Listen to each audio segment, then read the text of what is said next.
A service of KIBMradio.com, the Internet's home for an all old-time radio.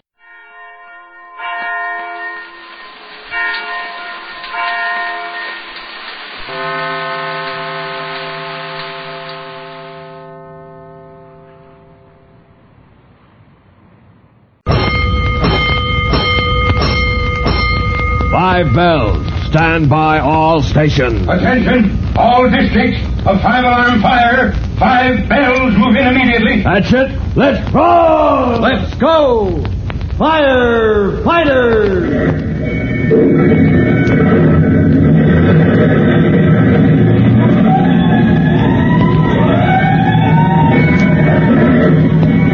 Presenting Firefighters, the true-to-life story of our unsung heroes who stand ready to ride by day or night against our most murderous enemy, the demon of fire.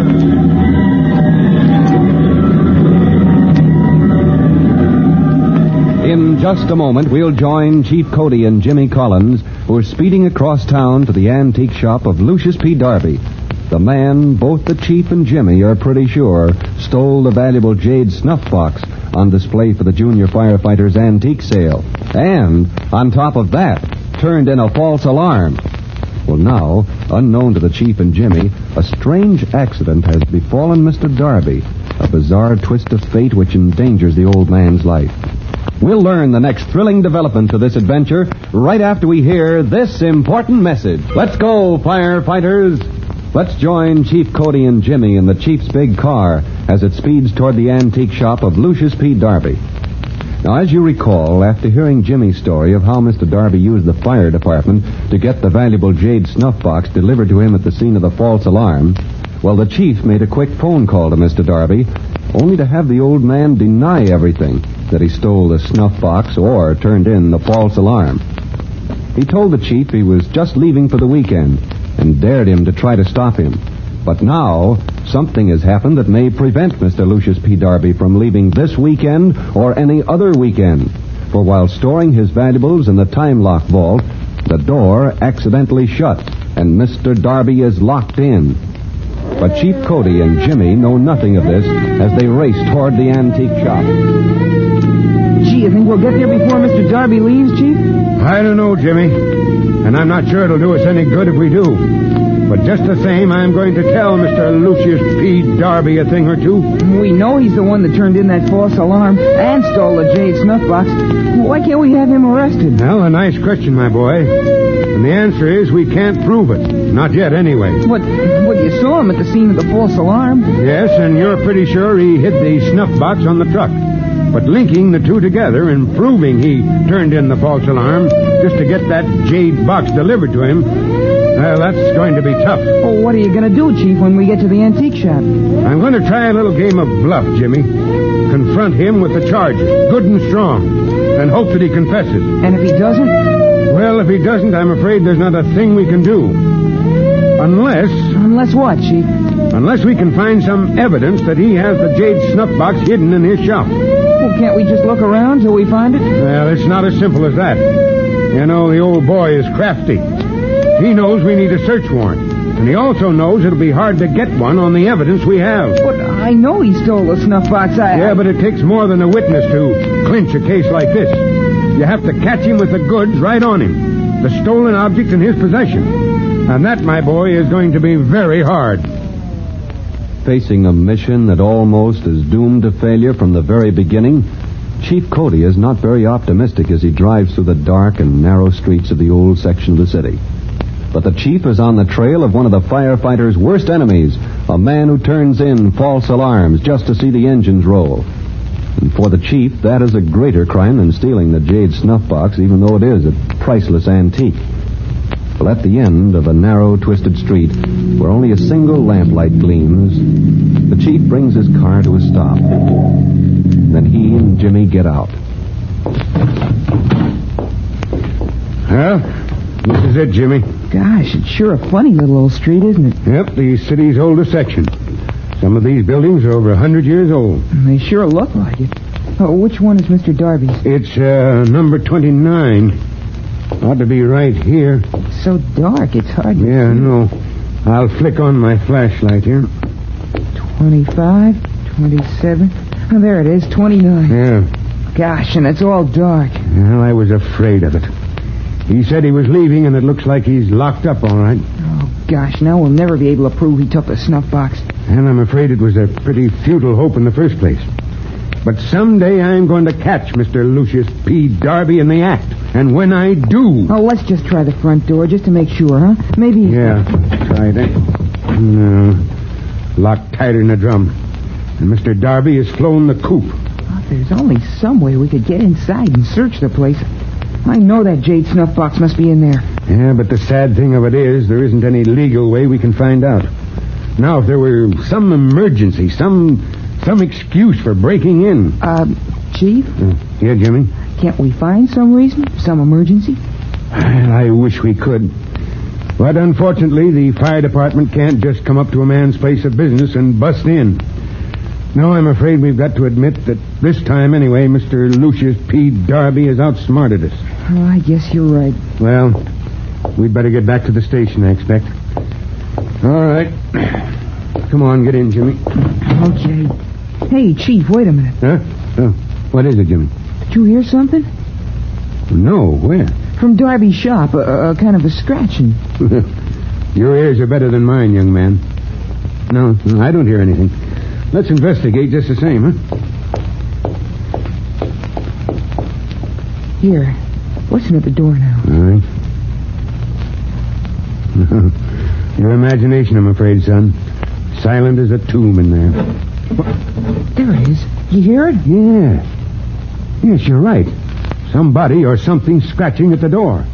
Go on, shine your flashlight through the pane, Chief. Maybe we can see what... Yeah. No, it's hard to see anything. This door is so high and the window so small. There it is again. Oh, now I see what it is. It's a dog. Oh, Mr. Darby's dog. Yeah, let me see, Jimmy. Yeah, you're right. Say, that's rather strange. The old man leaving his dog locked up in a shop all weekend. He said he was taking the dog with him. Yeah. That's not like him at all. Everywhere old Darby goes, that dog is always at his heels. Yeah. But this time, he goes off and leaves him locked up for 3 days. Chief, I wonder... Are you thinking the same thing I am, Jimmy? That the old man wouldn't do a thing like that? Yes. And if he wouldn't leave his dog locked up like this... Then he must still be in there. Right. But why? Why would he lock himself up in a dark little shop after he said he was leaving town? Why, he even dared me to come down to see him. Chief? Yes, Jimmy? I think we got our emergency. I think you're right, Jimmy. If old man Darby is still in that shop, something must be wrong. And if something's wrong with him... We have the right. In fact, it's our duty to investigate.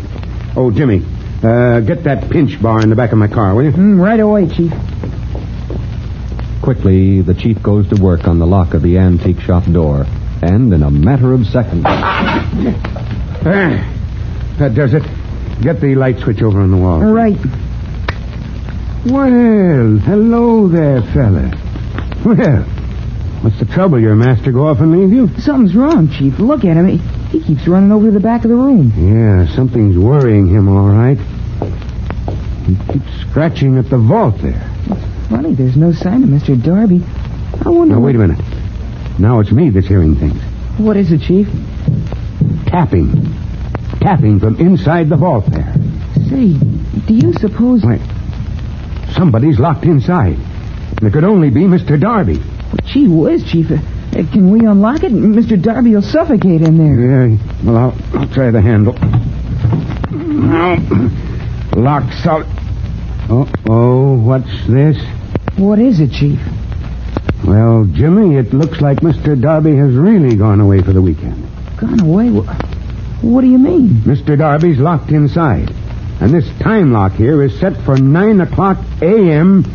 3 days from now. 3 days? Oh, gosh, he'll die before then. He sure will if we don't act fast to get him out of there.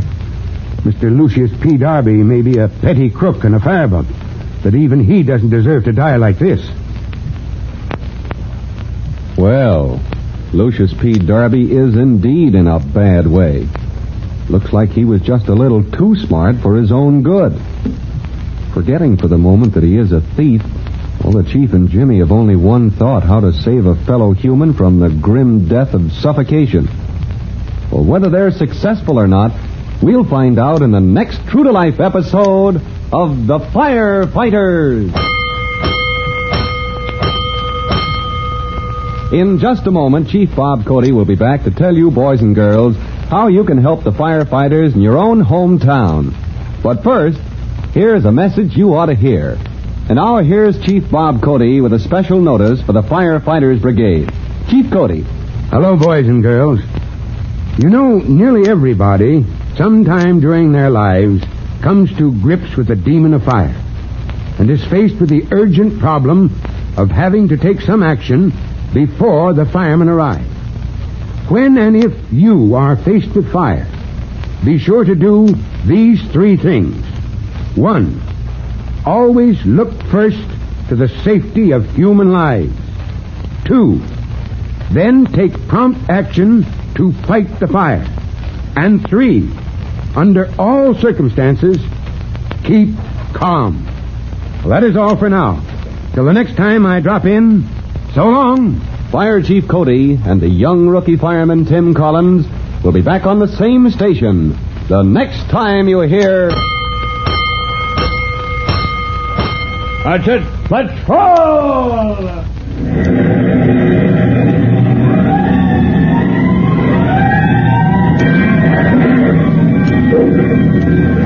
Let's go! Firefighters!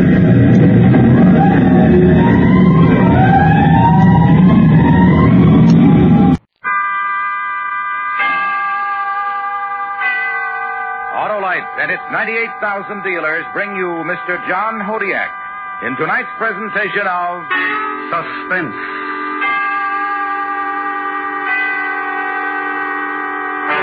Tonight, Autolite presents a story about heroism as we document the attempt of 3 brave men to conquer the mountain. Our star, Mr. John Hodiak.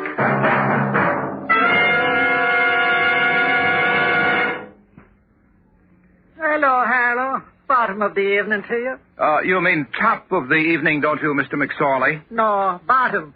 My spirits are low as the water in my car's battery. Oh, you mean it's dry? Dry as an Irishman's wit. Well, now, it's an Autolite Stay Full battery you're needing. That's the famous battery that needs water only use. You mean that long life battery, Harlow? 'Tis one and the same. Fiberglass mats surround every positive plate to reduce shedding and flaking and give the Autolite Stay Full longer life, as proved by tests conducted according to accepted life cycle standards. Where could I be getting this marvelous marvel? Why, from your nearest Autolite battery dealer, the man who services all makes of batteries. To quickly locate him, just phone Western Union by number and ask for Operator 25. I'll tell you where to get an Autolite Stay Full, the battery that needs water only 3 times a year in normal car use. And remember, from bumper to tail light, you're always right with Autolite. And now, Autolite presents The Mountain, starring Mr. John Hodiak, hoping once again to keep you in suspense.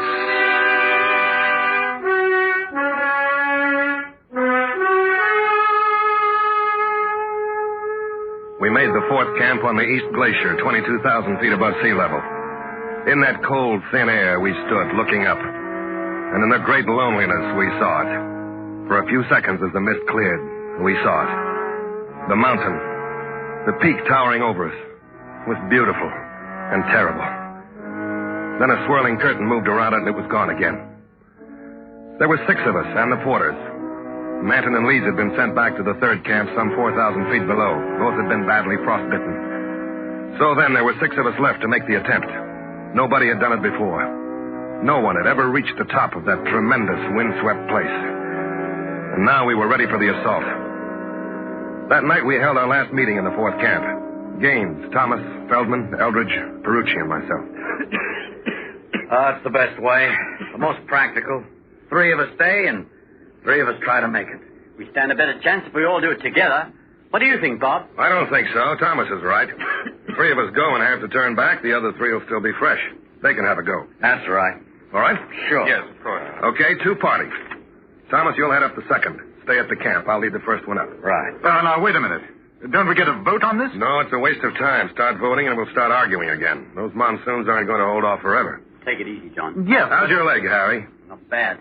But I might hold you back. You better leave me down here. All right. Ferrucci, you want me to go? Feel up to it? Sure, you bet. Gaines? Okay. You're not acclimated. The cough? It'd get a lot worse, higher. Better not. Well, look, why not let me go with you and leave Harry in charge down here? That leg will be all right in a couple of days, don't you think, Harry? It ought to be. He hasn't had enough experience for a lead man. Oh. There's nothing wrong with me. Or is there? Well, I don't know, John. It's going to be pretty tough. Well, listen, John. You keep out of this, Thomas. What about it, Bob? I'm in good shape. I guess so. Okay, you, Ferrucci, and myself. That'll be it. We'll start at daybreak.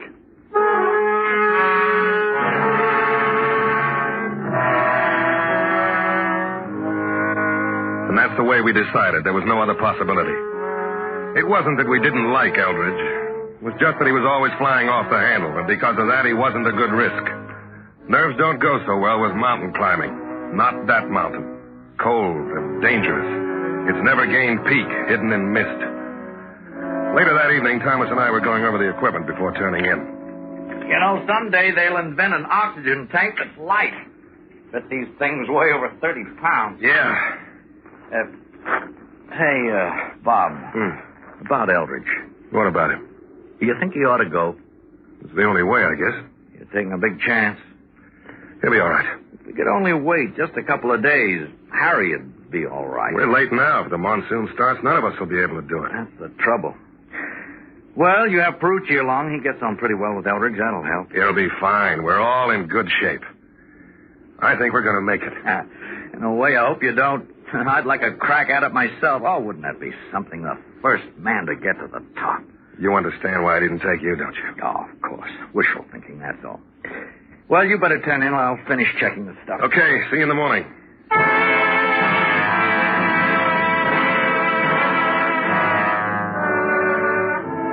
On May the 18th, we started to climb the Northwest Ridge. We were at 23,000 feet. Each of us carried a 30-pound oxygen tank. Besides the equipment went higher, the wind started to take it out of us, and we felt the cold more. Hey, Cammy. Yeah. Why? Will you look at it up there? That's it. You almost feel like you could jump and touch the top. Big jump, Ferrucci. What do you figure? About 3,500 feet more? Something like that. If the weather holds, we might make it by tomorrow. That's what I thought. Not a cloud in the sky. Oh, will you look at that thing? Boy, what can you say when you see a mountain like that? Save your breath. We'll move in a few minutes. Then we hit patches of snow and the pace slowed down. We'd spelled each other as leader, and it was my turn up ahead. Ferrucci was bringing up the rear when I heard him yell and felt that dreadful tug of the rope at the same time. Bob, Ferrucci's gone down. Dig in. All right. What is it? Crevasse? Yes. Use the ice axe. It won't hold. Snow's too soft here. I'm slipping, Bob. I'm slipping. I saw the snow crumbling away from beneath Eldridge's feet. I saw it, and I thought of a man I knew who slipped from an aerial ladder 100 feet up, and as he fell to the ground, his legs raced wildly, arms waving, trying to find the rungs to pull himself back up. And Eldridge was doing it now, his heels churning into the soft snow at the edge of the crevasse. Then he found solid ice. Bob? Yeah? Can you pull me back? I can't get Ferrucci out from here. I'm afraid I'll go over too. I'm right on the edge. Can he get a hold with his axe? No. He's hanging free. The wall closes in. Hurry! I'll try.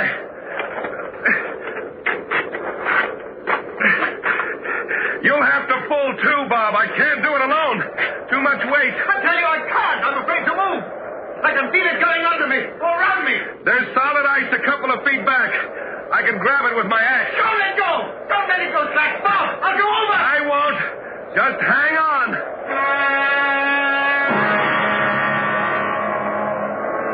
I knew that if I slipped when I reached behind me, it was the end. I looked at the figure of Eldridge below me, his body bent backwards away from the drop beneath him. I closed my eyes, reached behind with my axe, and dug into the ice. I can't! I'm slipping! I can't! And as Eldridge shouted, I thought I heard another cry. And suddenly the rope weight was lighter. I saw Eldridge fall, then get up on hands and knees and crawl away from the crevasse toward me. Norman! Where's Norman? He's gone. He fell. He's gone. He can't be. How? I don't know. Perhaps the rope frayed on some ice at the edge. Suddenly it went slack. I heard him, Bob. I heard him. Maybe it's not too deep. He might have fallen into a drift at the bottom. Stay here. I've got to see. I belayed the rope about the ice axe and paid out the rest of it as I slid down the slope to the crevasse. But when I looked over the edge, I knew that dark blue, almost black emptiness below. I knew there'd be no snowdrift for Norman Ferrucci's body, unless it was perhaps 10,000 feet below us.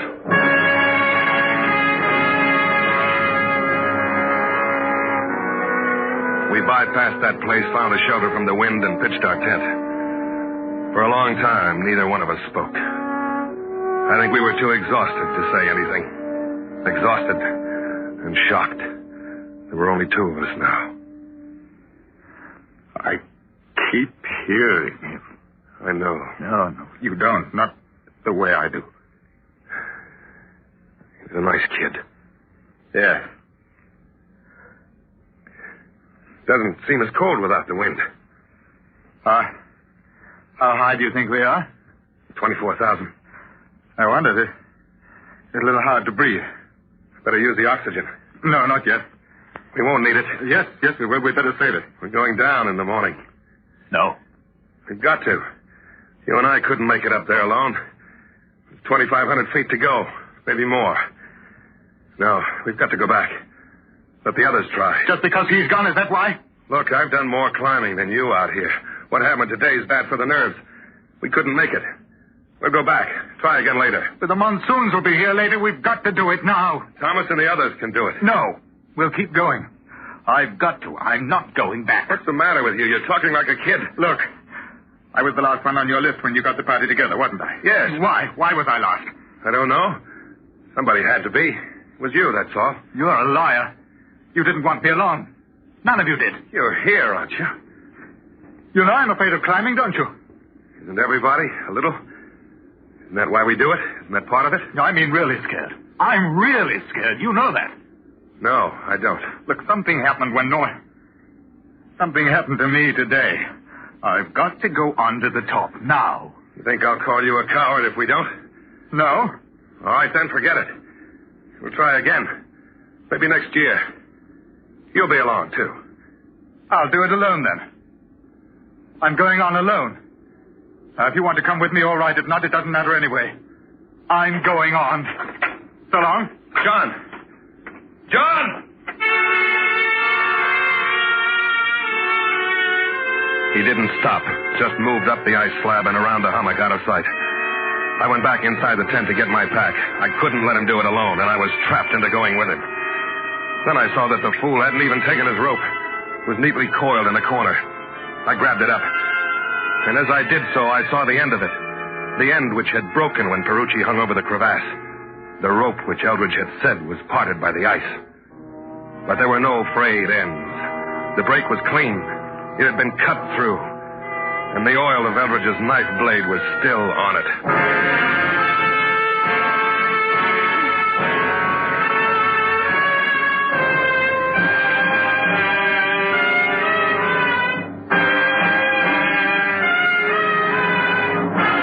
Autolite is bringing you Mr. John Hodiak with Ben Wright as Eldridge in The Mountain. Tonight's presentation in radio's outstanding theater of thrills, Suspense.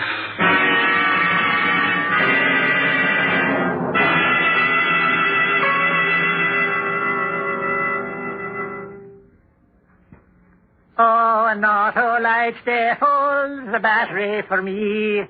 It's the finest fine battery I ever did see. That is the truth, Mr. McSorley. And that famous Autolite Stay Full needs water only 3 times a year in normal car use. And hello, me boy, would you repeat about the glass of fibre? A pleasure it is. Those fiberglass retaining mats surround every positive plate to reduce shedding and flaking. and give the Autolite Stay Full longer life as proved by tests conducted according to accepted life cycle standards. So, friends, visit your Autolite battery dealer. He services all makes of batteries, and he's got an Autolite Stay Full for your car if a replacement is needed. To quickly locate your nearest Autolite battery dealer, call Western Union by number and ask for operator 25. I'll tell you where to get an Autolite Stay Full, the battery that needs water only 3 times a year in normal car use. And as they say on St. Patrick's Day, from bumper to tail light, you're always right with Autolite. And now, Autolite brings back to our Hollywood soundstage Mr. John Hodiak in Elliot Lewis's production of The Mountain, a tale well calculated to keep you in suspense.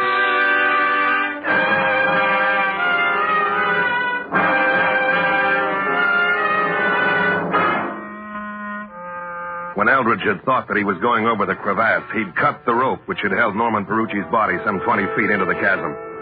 To save his own life, he'd done this. I pulled the coil through the straps of my pack and left the tent.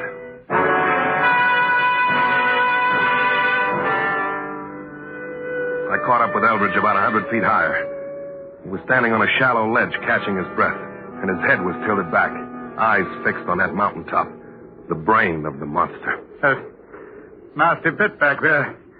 I was cutting steps up the cliff. I nearly fell. You didn't, though. No, I didn't. I say, you're coming with me, eh? I want to see that you get down alive. You forgot your rope. I found it in the tent. I didn't think I'd need it. You might. Here. Thanks. We better tie on together. All right. Do you want to go first? No. It's your party now. You lead. All right.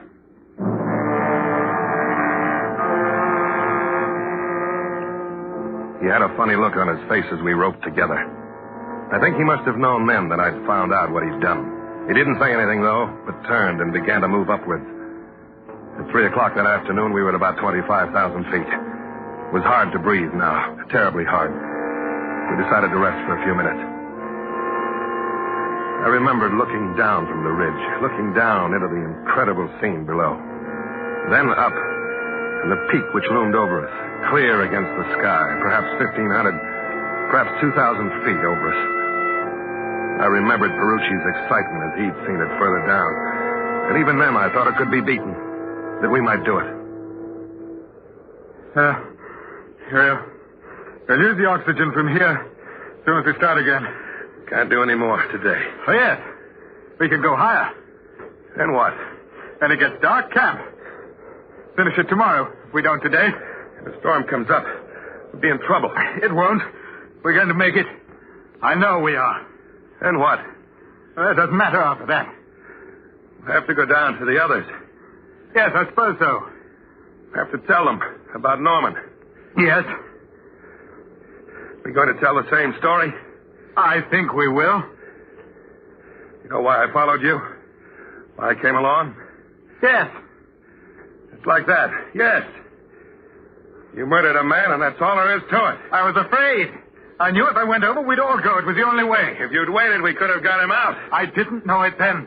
I felt myself going. I had to do it. What's all this for? To wipe out the sin? Get to the peak and be a man again? In a way, perhaps. You won't be. You'll never be. When this gets out, and it's going to, there'll be no place for you to hide. No place to go.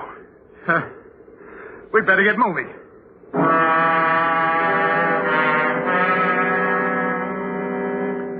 We began to use the oxygen sparingly and kept moving up, slower and slower, our hearts pounding with the effort. 100 feet, 200, 3. I began to feel lightheaded. I couldn't. Not another step. I couldn't. Then it was 400 feet. Eldridge collapsed in front of me and lay in the fine snow, sobbing.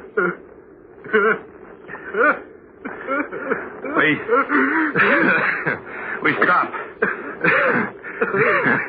Stop here. We've got to go on. No.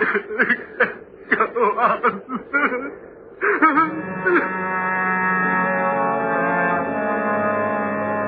And he sobbed like a child. His mind willed him to keep going, and his body wouldn't allow it. We lay there, using our precious oxygen, because I think had we not done so, we'd have died of fatigue. The wind had died down completely. And there was a silence so complete that you could almost imagine it bore a sound in itself. Deadening. Awful. We made camp and tried to sleep. We were too tired to think of food. With the night came a heavy mist, and it began to grow much colder. The morning of May 20th was gray, clouded. The peak of the mountain was shrouded, and I knew that it was going to snow. Directly ahead of us was an ice wall. There was no way around it. We had to climb almost vertically, cut our own steps with ice axe, one by one, and climb. This time I took the lead. And as I knotted the rope, Eldred said, You don't trust me, do you? You're afraid if I'm leading and you fall, I'll cut the rope again. You might. Let's go. At that point, we had ascended 25,400 feet. The ice wall would take us another 100 higher. The wind began to blow when we were halfway up. Two pathetic specks on a wall of the world. We'll move around to the right after this step. There's a bit of a ledge. All right. Okay. Come on.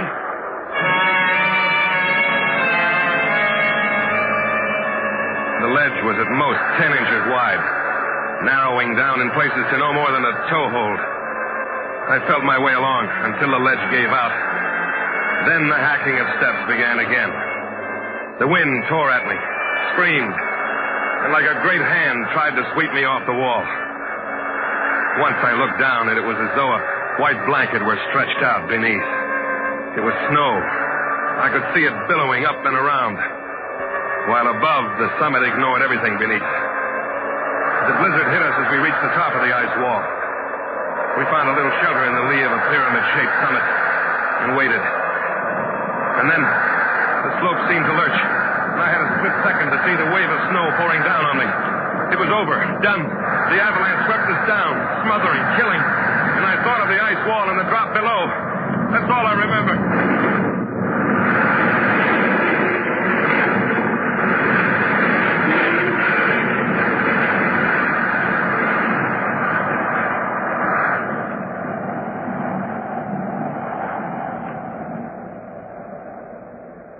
I had stopped falling. It was my first thought when I came to.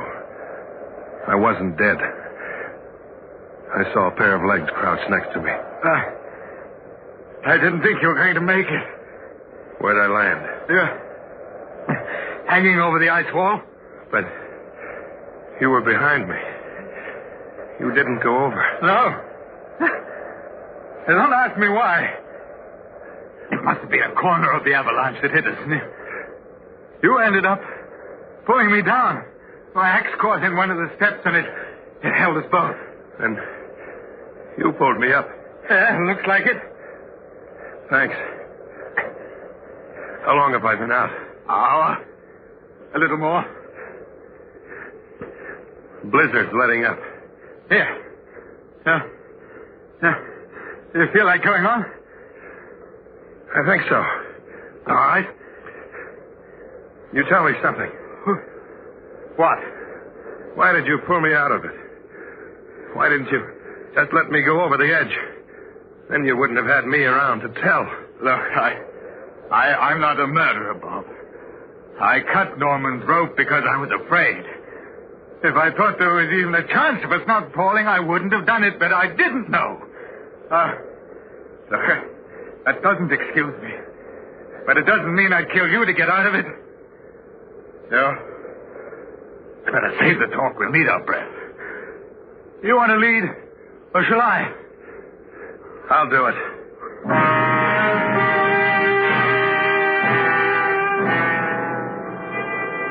The storm had passed, and although we could see the cold sky again, the peak was still only occasionally visible through patches of mist.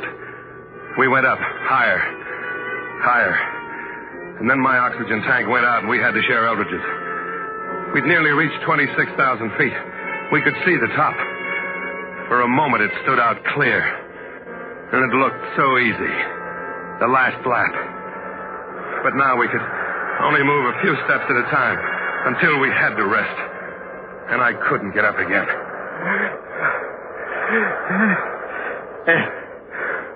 It looks pretty easy past that ridge. I have to wait. All right. Wait for me. No. Now go on. No, together. Just wait. Couple of minutes. It'll be getting dark. I'll come back for you. No. Minute. Yeah. You? You take the oxygen. I don't need it. No, John, no. I won't need it. You wait here. No. I'll get down again. Wait. Look, I'm sorry I was afraid. Huh? I'm still afraid. That's why I've got to do it. You understand? So on, Bob.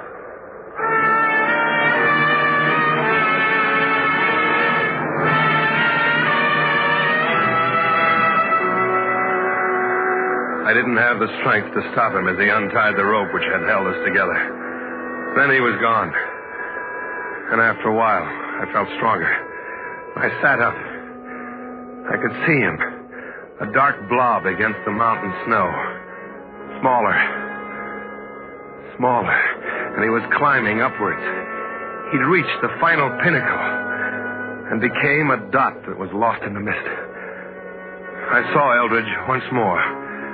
He couldn't have been more than 250 feet below the peak. For perhaps 10 seconds I saw him. And then he disappeared. I waited. Waited into the night. The next morning I began to look for him. But the oxygen was gone. I knew that if I had to climb another foot, I'd die. And so I turned back. There was no wind anymore. It was almost warm. Somehow I got down to the base camp. I told him the story.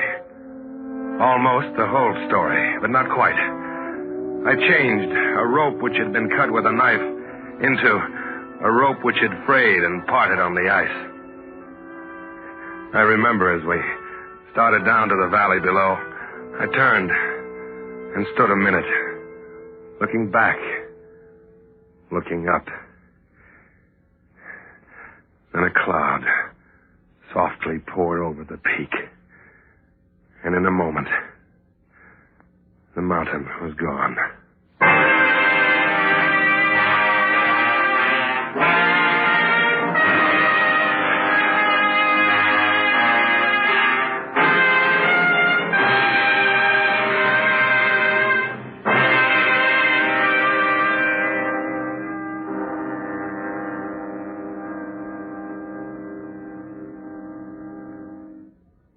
Suspense. Presented by Autolite. Tonight's star, Mr. John Hodiak. This is Harlow Wilcox again, speaking for Autolite, world's largest independent manufacturer of automotive electrical equipment. Autolite is proud to serve the greatest names in the industry. That's why during these early months of 1953, the Autolite family joins again in saluting the leading car manufacturers who install Autolite products as original equipment. Our Autolite family is made up of the nearly 30,000 men and women in 28 great Autolite plants from coast to coast, and in still other Autolite plants in many foreign countries. Our family also includes more than 18,000 people who have invested a portion of their savings in Autolite, as well as 98,000 Autolite distributors and dealers in the United States and thousands more in Canada and throughout the world. 3 weeks from now is the climax of this year's Autolite Family Salute program. Autolite will present special programs on both radio and television, direct from the Easter Parade of Stars Auto Show in New York's Waldorf Astoria Hotel. So don't miss this exciting suspense radio program originating from the Grand Ballroom of the Waldorf Astoria on Monday, April 6th.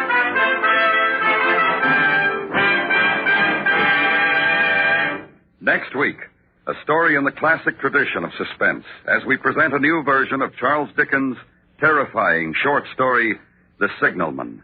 Our star, the First Lady of Suspense, Miss Agnes Moorehead. That's next week on Suspense. The Mountain was written for Suspense by Anthony Ellis. The program is produced and directed by Elliott Lewis, with music composed by Lucian Morowick and conducted by Lud Gluskin. In tonight's play, Ben Wright was heard as Eldridge. Featured in the cast were Joseph Kearns, John Fraser, Paul Frees, and James McCallion. John Hodiak may soon be seen in the Columbia Pictures production Mission Over Korea. And remember next week, Miss Agnes Moorehead in Charles Dickens' The Signalman. Tomorrow is an important day, not only to the wearers of the green, but also to the Campfire Girls. March 17th marks the 43rd anniversary of this organization, dedicated to teaching American girls how to become good citizens of the future. Autolite congratulates the Campfire Girls and their inspired leaders. This is the CBS Radio Network.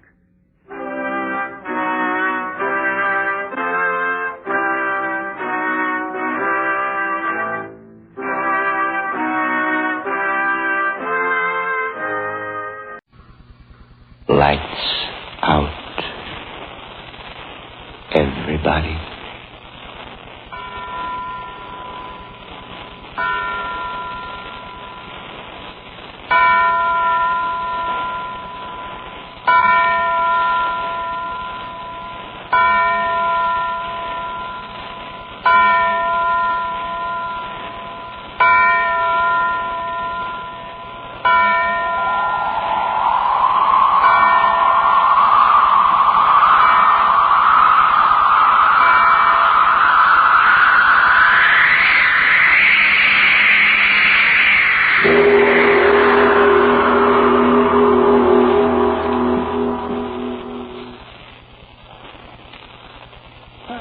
You shouldn't have done it, Mitch. Yeah, quit beefing. You going soft? Soft? No, of course not. But Cook and the old guy tonight didn't need to. He didn't need to. He saw us, didn't he? He could turn us in at the description, couldn't he? He'd never be able to describe us. It was too dark. Well, Mitchell Rosinski's don't take chances, see? Anyhow, you cased the joint. Why didn't you spot the burglar alarms on that safe? The safe ain't my racket, Mitch. You're the Peterman. Knives is your racket, eh, Cookie? Slip him in a guy's ribs from the back, huh? Listen. Quit talking about the cooking we've done. It gives me the chills. You're yellow. It's just nerves. This rotten fog got me down. Say, you sure you know where you're going? Of course I know. I can find it, fog or no fog. We're almost there. Are you sure we're going to be safe in this joint? Cops will never find us. It's old warehouse. Ain't been used for years. Swell idle. I hope you're right. Ain't I always right? Yeah. Don't get sore. Well, how much farther? Pretty soon. We're almost there. Hey, what's that? Listen. What is it, Mitch? It sounds like little hoofs. Well, it's nothing. So many people that live around here keep goats.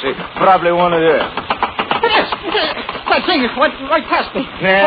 What's getting into you? But, Mitch, I felt something. I tell you, I did. But there wasn't anything there. Little hoofs close to me. But there ain't nothing there to see. Listen, Corky, in a minute, I'm going to let you have it. You're squealing like a rat. That's honest. I ain't squealing. I'm scared. There's something phony. Yeah, that killing we did, huh? Is that scaring you? No. Maybe it's just this lousy fog. I don't know. Well, don't get nervous now. We got a getaway to worry about. Well, let's get off the street. Let's get up away from the river. Get with us some light. I ought to clip you, Corky. This fog was made to order. Perfect getaway. And $4,000 in our keys. I know, Mitch, but little hoofs shouldn't run past the guy. But nothing to make him run. That's right. Hey, here's the block. Sure, look now in this building. We'll come to a bunch of doors close together. I don't like the looks of this layout. Yeah, what do you want, Reed? Here come your doors. Which one do we crack? Wait, I got a figure. I can't remember. I think it was the third. Yeah, I know it was. You are right. The third door. Who are you? Does that matter? Listen, guy, you start talking. Who are you? Where do you pop up from? That is not important. You are called Mitch Rosinski. And you are Cookie Donavetti. Listen, brother, you're talking out of turn. So? But we have much in common to talk about. Come on, Mitch. Let's scram. I don't like this guy's looks. Pipe down, you. Listen, guy, talk fast. Now, who are you? That is not important. Now, suffice to say that I have come to meet you, to take you where the police will never find you. Mitch, I don't like this guy's Shut looks. up, Rap. No. Oh, you can hide us out, huh? No one will ever find you. Rest assured. It sounds like you got something there, mister. But how do we know you're on the level? Are there not two of you to my one? Can it be said that the mighty Big Mitch Rosinski is frightened? Scared? Me? I ain't scared a man of the devil. I have heard that. Interesting. I'm telling you, Mitch, you're making a wrong move. Who's doing this? So how do we get to this hideout of yours? You are about to enter the third door of this building. That will be as good as another place. Hey, what are you trying to hand us? We're half to this joint already. Most excellent.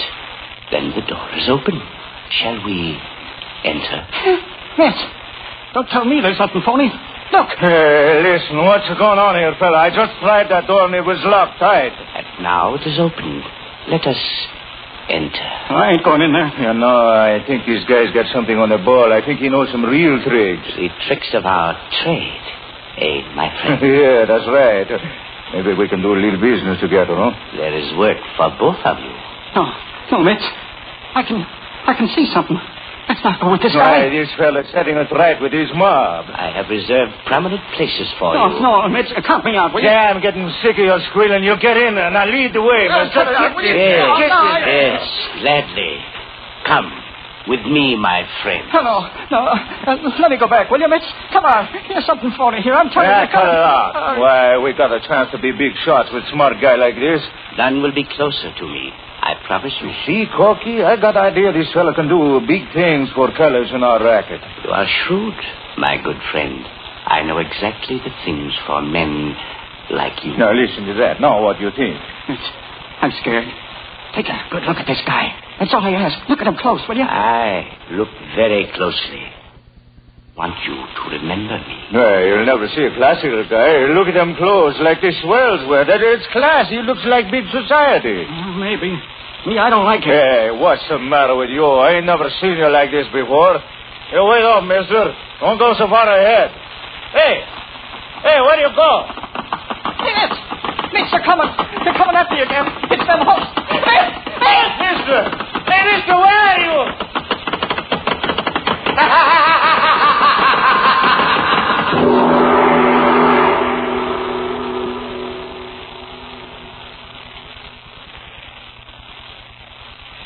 Let's get out of here, will you?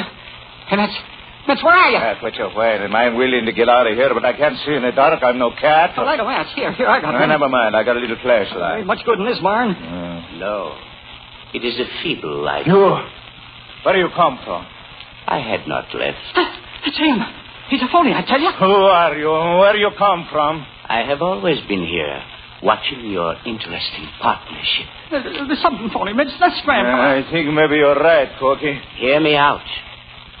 Did you not know that I have long considered myself a silent partner in your enterprises? What do you mean? This hour shall see my partnership become active. I have joined you, my very dear friends. Now, go away from us, will you? Leave us alone. Tell us who you are. I have had many names. What does it matter? What would my name mean to you? Yet, I have told you, we are partners. Tonight, our partnership will be consummated. I will show you how strongly it can be welded. Remember the first job you did together. That's it, pal. Say, jinning the windows a cinch for you, ain't it? You said something that time. Boy, you're sure going to be glad you teamed with me. We'll make some real dough. Yeah, better be careful on this job, though. Careful of what? This old bird ain't going to give us any trouble. I know, but we got to make him talk. And we can't have a lot of racket. Yeah, we can find his roll all right. Probably he hides it in his map. No, I went through this joint when he was out the other day. I couldn't find a thing. So you called me in, eh? Smart boy. Here we go. Quiet. When we get in, I'll jump in. Where is his bed? In his room? Just to the right of the window. There's only one room in the shack. Okay, come on. Who's there? Who's there? Shut up or I strangle you. That a boy, Mitch. Listen, guy, I'm going to let loose of you, but remember, when you body you and you're dead, remember, now. Who are you? What do you want? What do you think we want? Corky, snap on your flash. Nick, somebody will spot us. Way out here in the country, snap it on. I can't do my best work unless I can see. Okay, here you are. Yeah, that's better. Now you, where do you keep it? Keep what? Don't give me that. You know what I mean. Where do you keep your roll, your dough, your money? Money? I have no money. I'm a poor old guy. You're a poor old fool. That's it, Mitch. Let him have it. Come on, guy. Where's the dough? Honest, I have no money. Not a penny. Okay, mister. We ain't got all night. Corky? Yeah, Mitch. What do you want? You brought along some big needles, didn't you? You know me, Mitch. Sure I did. Okay, turn on that gas plate over there and heat them up. This guy needs working on. Come on right up. Please, I'm telling the truth. I haven't any money. Not a penny. Cut that out. Everybody around here knows you got plenty of money hid somewhere else. No, it's a false rumor. It isn't true. I swear it. Here's the needles, Mitch. Here. Hold them with the pliers. Red hot. Good. Give me. Nah, you're gonna tear us. Honest, I ain't got... Yeah? Okay, hold his hand. A hot needle through his fingernail. Hold him. There. Oh. Give me that other needle. Grab him, Corky. Yeah. No. Oh, please. I'll tell. And I thought he'd come around. Sure, they all talk. All right, guy, quick. Where is it? Right there. Behind that picture. You hold him, Corky, till I see. Hey, here it is, pal. That's the stuff. What'll I do now? Well, he knows what we look like. Got a knife? Sure. Okay, Corky. You know how. Please, don't kill me. Don't.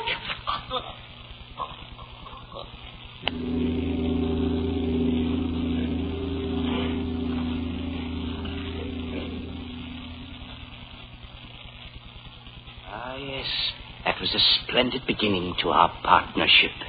A very well-handled job, and profitable for you, wasn't it? Who told you that? How'd you know about that job? How do I know? But I was there. I watched you. Mitch, I'm scrambling out of here. I'm going to run. No, my friend. You will not run. Instead, we will look at more of our partnership records. We must have a full accounting. I'm scared stiff. Hey, mister, where do you hear all this? I know so many things. Why, don't you remember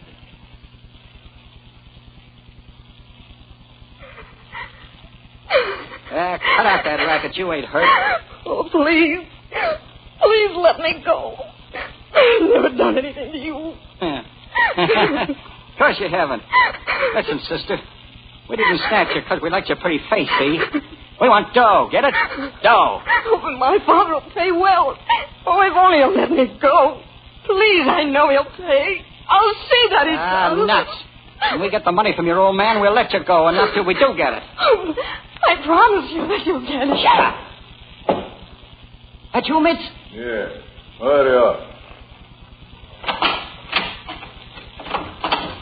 Did you get it? Get it? Nothing. The dirty crooks crossed us up. What do you mean? I went to this party, vacant lot, you know. Yeah? I got up on the garage roof across the street. Nobody figures me to be up there, so I get good look around. Go on. So what do you think?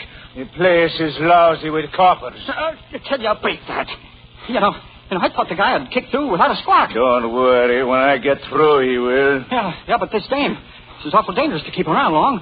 We're hotter than a firecracker right now. Just speed things up a little. Well, I say, let's get this. Let's knock off the babe and beat it before the coppers catch up with us. Not me. I got better idea. Hey, you. What do you want? Your old man tipped the police. Well, I can't help that. I wrote the note when you made me do it. Yeah, but it didn't work. We have to show your old man we mean business. What are you going to do? You'll see. Corky, you got that big knife of yours? Sure. What are you going to do? Send a little present to this babe's father. Hold her left hand, Corky. Oh, don't. Please, let go. Oh, what are you going to do? Guess what? I'm going to send one of those pretty fingers to your old man. Oh, no! No, for the love of mercy! Please! Come on, miss. Give me a hand. Hold her on, Cookie.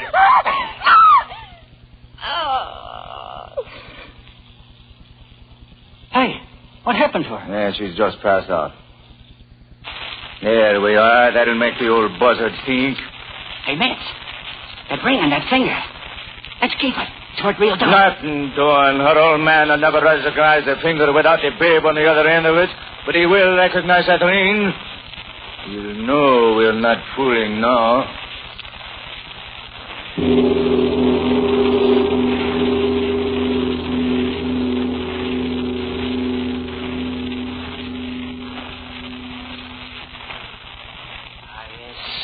You handled that job very well, my friends. And when you sent the finger, no time was lost in paying you off. Remember? You made a neat sum. And what a splendid joke on the father of the girl. She was already dead when he paid you. We didn't croak that dame. That was accident. We didn't. Of course you didn't. But blood poisoning is a fine assistant, isn't it? But we have still another of our partnership activities to be reviewed. There you displayed an amazing ingenuity. It was a bakery, remember? A small bakery. One man ran it. A stolid old German. Too stolid, remember? But you beat him. He got nothing for his stuff. That'll hold you. Give us a battle, will you? Why not? You're asking for it, huh? Skip it. Let's get going on this safe. Yeah, but I'd like to give this mug the works. I know, but there's $25,000 in that safe. Unless the newspapers are kidding us. Let's get it. Come on. Think we won't? Where's the soap? Huh? Well, don't ask me. I don't pack your rig. Hey, Cook. We ain't got a bit of nitro. How are we going to blow that safe? Oh, Mitch, don't tell me we're stuck now. No, we ain't stuck. Let's go talk to our friend. Hey, you. We ain't got time to fool with that. Tie up. I know what I'm doing. Hey, Heine. We want the combination to that safe, and quick. What for? That safe is empty. What are you handing me? Listen, we'll read the papers. You had a ticket on a horse that ran third in the sweepstakes, and they paid off 25 G's. You cashed your check and put the dough in that safe. We saw it in the papers. Now, what do you say? I say to you, why not? Give it to him, Mitch. You're a tough guy, huh? Look, you give us that combination, or do we go to work on you? I don't talk. Say, you've been making donuts, huh? Frying them in that oil, huh? I do not talk to you. That grease looks pretty hot. It's bubbling. Do we get the combination, or do I drop a little of this grease on your neck? You do not scare me. Scare you? Hey, you look, I'm not trying to scare you. Cookie, here, stretch this guy out on the table. He thinks I'm kidding. Yeah? He's going to be awful surprised. Yeah. Come on. Give me a hand, Mitch. Come on, this guy's heavy. Hurry. Someday for this you answer. Yeah, we'll answer when we're spending your dough. Hold his head over here, Corky. Don't stall. Let him have a dipper full in the face. That ain't polite, Corky. Let's show the gent how we're going to entertain him. Here, you look. Look at that. Scalding hot. Nice, huh? How'd you like some of that on the back of your neck, huh? You going to give us the combo? I give you nothing. Well, here, let me get a dipper of this stuff. Now, let's just drop a few little drops on your neck like this.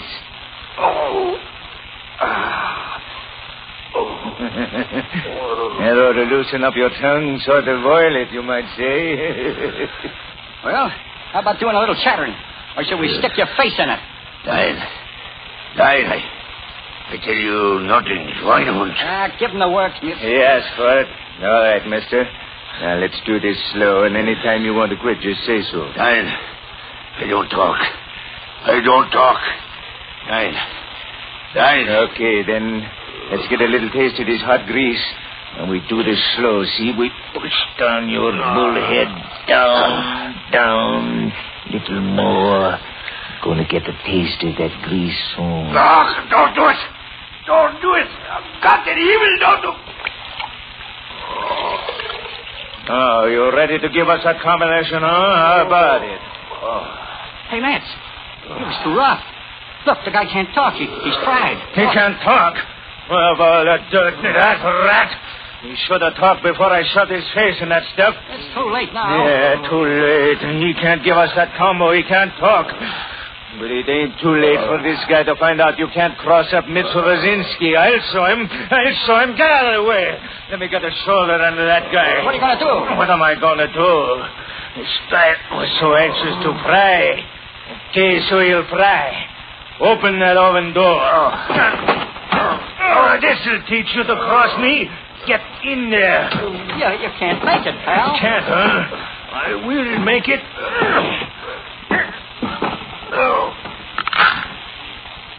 Hey. What? You were shoving too hard, Mitch.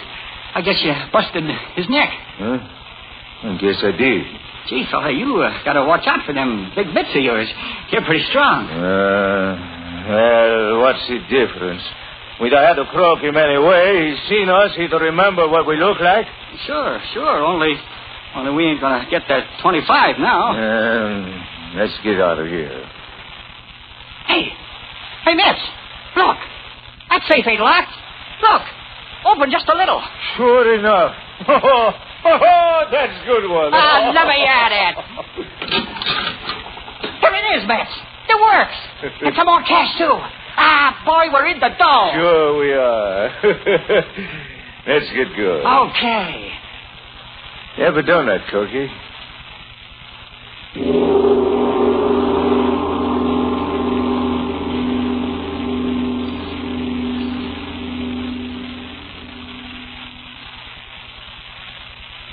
Very unusual piece of work. Novel and complete. I congratulate you both. You know all these things. Who told you? I was there, my friend. Haven't I assured you yet that I am your silent partner in all these little affairs? Mitch, this guy's lying. We never saw anyone on our jobs. It is not difficult for me to make myself Mister? inconspicuous. Mister, I think Corky was right. There's something funny about you. I'm beginning to feel it, too. On the contrary, you will find that I am very genuine. You must come with me. You will meet your friends, many of them. Mitch, we don't want to join up with this guy's mob. I don't know. He says we got friends in his crowd. My home is full of your acquaintances, and many more will soon be there to keep you company. Is this on a level? To be sure. We are not without a certain honor. My friends? Tell me one guy you got with you that I know. You once had a brother. Or have you forgotten, Cookie? You mean Lefty? Oh, no. No, Lefty ain't with you. Oh, no, on account of Lefty's... Yes? Well, Lefty ain't with you, that's all. I did not know you had a brother, Cookie. Oh, I haven't. Cookie and his brother quarreled, Mitz, over the spoils of a little job. There was nothing for Cookie to do but use his knife. How did you know that? It is my business to know these things. All right, then. If I croak Lefty, how is he in your mob? You disbelieve? Very well. You will meet him soon. I don't know. I can't figure this out, but I don't think I like it. Come. We will seal our bargain. You will join me. I have places ready for both of you, so that you can join me and pay me my due. What do you mean, pay you? Have we not had a partnership? And until now, I have not shared in the spoils. I don't get it. What do you mean? Oh, Mitch, we shouldn't have come here. I tell you, we shouldn't have. Come. We close our bargain. My hand. Take it to bind our pact. Come. Take my hand and place it on your heart. Mitch, he ain't a mobster. Mitch, look. Look at that face. When did I see it? Mitch, his hand. Like fire. Like flame. Who are you? Do you have any doubts? I am Beelzebub, or Abaddon, or Belial, what you will. Lucifer, if it pleases you, your partner, my friends. Your partner in the unholiest of your enterprises. No, there ain't no such thing. Now! I'm leaving. Let me go. Let me go. You cannot leave here. From here, there is no leaving. And you have not yet met your friends. Your brother Koki, he'll be glad to see you. Your erstwhile partner, Mitz. Kano, as his name. The marks of your huge hands are still on his throat. No, that ain't so. I didn't croak him. I don't know what you're talking about. No. He knows, though. Oh, bring me my light. My dancing light. The light that flames and sears. Here are 2 black souls, coals for our fires. 2 hearts to redden the flames of Inferno. Who? The Master calls. The King of the Dark Angels.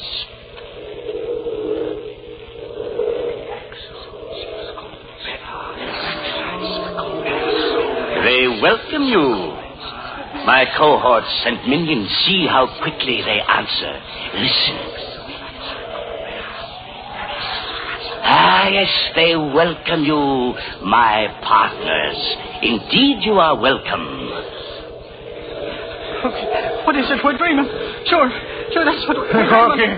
Corky, look, it's red. All around us, look. The light's dancing. Corky, what is it? What is it? The flames of hell. The flames of hell. Yeah, I know. You are most welcome, my partners. You are accepted into our confraternity. The confraternity of blood and blackness, of souls damned to eternal fires. Come. Come, my friends. Hear my voice and heed it. Come. Yes. Ah, yes. Willingly you come. Come with me into the depths, where the flames are hottest. Come where you will be consumed entirely, and yet will never be consumed. First your hearts, red for the flames, then your night black souls, fuel of the finest, fire of the finest.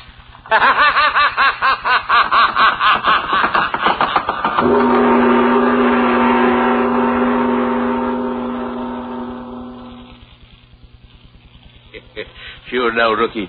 Is the river bait getting too tough for you already now, huh? Well, no, sir. I'm sorry to call you, Sergeant, but I didn't know what else to do. That's all right, Nolan, me boy. I'd rather you'd call me than chance a mistake. Now, what is it? Well, a bum I picked up. Hysterical, babbling over a crazy story about... Where is he? The squadman took him, and he was raving. Drunk? Delirium tremens, No? No, I don't think so. Let me show you. It's right down here. Yeah. Where are we going? Right here, this old warehouse. He was sleeping on the loading platform. Said he was waked by a bright red glow. Yeah? Go on. He said he looked in the window and... Well, I know this sounds kind of crazy, but he said he saw the devil. Huh? Yes, I know. That's crazy, but... Well, here's the door to the warehouse. Do they all go to the old warehouse? We take the third door. I wonder how the doors in back are. This ain't been open for months. Well, you can see that. Yeah, the back doors are the same. There are no windows. This loft was used for dead storage. Well, that red glow might have been a fire. Let's take a quick gander through the place anyway. Here, have you got a pass key? Yes. Yes, I have one, Sergeant. Wait a minute. Careful now, lad. What's over there? Looks like old furniture. Let's take a peek at it. Turn your flashlight on it. Yeah. Careful of them loose boards. No. You notice a peculiar odor. What is it? Well, it's kind of creepy, what with this devil business and all. It smells like burning sulfur. I didn't fall for the devil business, Sergeant, but I did figure something was... Look. 2 of them. Come on. They're dead. Sure they are. And, man, look at the hole scooped out of their chests. Claw marks, too. Claw marks, but Sergeant, the flesh around the wound is burned and it's scorched. That's devil's work. I see it, Nolan. It looks like a huge flaming claw reached out and scooped the hearts out of them. Sounds like you almost believe it's devil's business, Sergeant. I ain't saying, lad. But look here. Maybe you can explain them marks in the dust there on the floor. Where? Right there. Those prints were made by hoofs. Cloven hoofs. Maybe you were right, lad. Maybe it is the devil's work.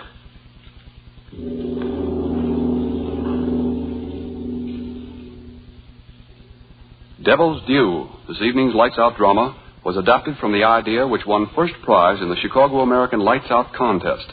The idea was submitted by Fred N. France, and the adaptation was made by Hobart Donovan. Devil's Due was produced by Win Wright. This is the National Broadcasting Company.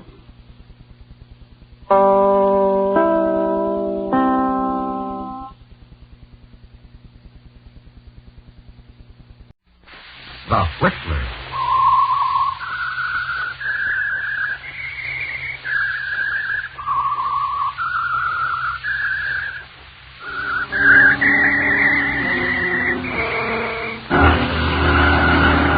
I am the Whistler, and I know many things, for I walk by night. I know many strange tales, hidden in the hearts of men and women who have stepped into the shadows. Yes, I know the nameless terrors of which they dare not speak.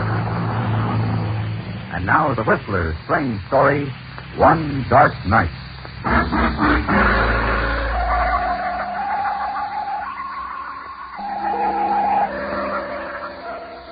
Though it was only 8 o'clock in the evening, it was quite dark, and the houses along the tree-lined suburban streets were quiet.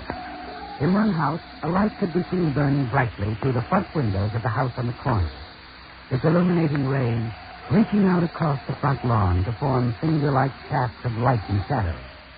And inside, Frank Jason paced the living room floor, moving with the nervous steps and motions of a sensitive animal contemplating danger. Frank Jason stopped his pacing on occasion and stared down at a large, dark stain in the center of the living room carpet.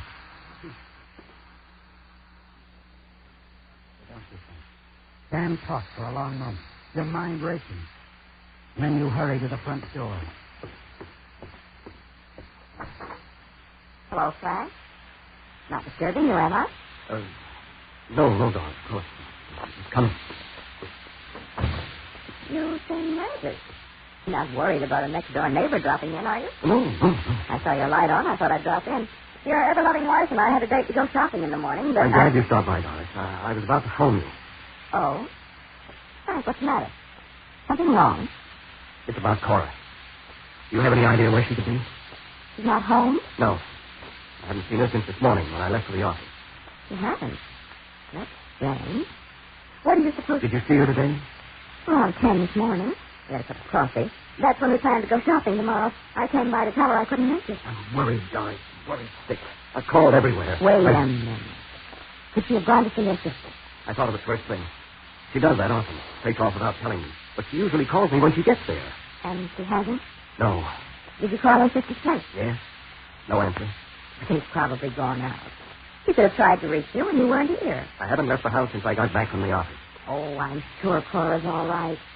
You just forgot to call. You know how she is. Yes, that could be it, I suppose. I'll be up for a while. Let me know if you hear from her. Yeah, sure. And don't worry. I'm sure Cora's all right. Good night, Frank. Good night.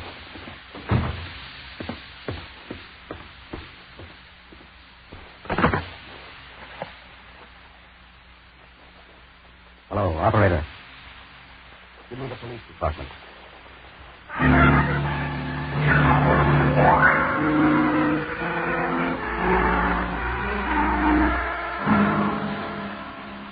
You say, Mr. Jason, you laughed saw your wife this morning when you left for the office? Yes, that's right, Lieutenant. She didn't mention her plans for the day or the evening. No?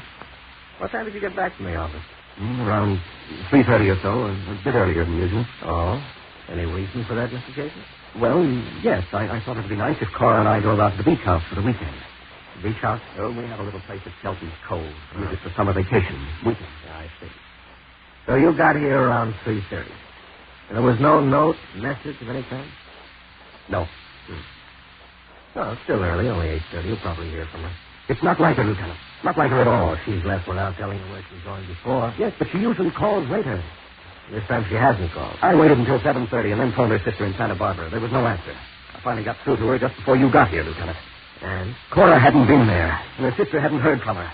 Something happened to her. Something dreadful. I know it. I'll take it easy, Mr. Jason. There's no need to get excited. No need. Here, let me show you something, Lieutenant. Over here. Well, that small scatter rug on the carpet. Lift it up. Okay. Oh, what's this? That stain wasn't there this morning, Lieutenant. Neither was the scatter rug. Somebody put it there to hide the stain in the carpet. Oh. So that. I happened to notice it shortly before I called you. The rug doesn't belong here. We usually have it in front of the fireplace. I was curious. Went over to pick it up. And, well, that's when I saw the stain. Uh-huh. Could it be blood? Yeah, it could be, Mr. Jason. We'll check it.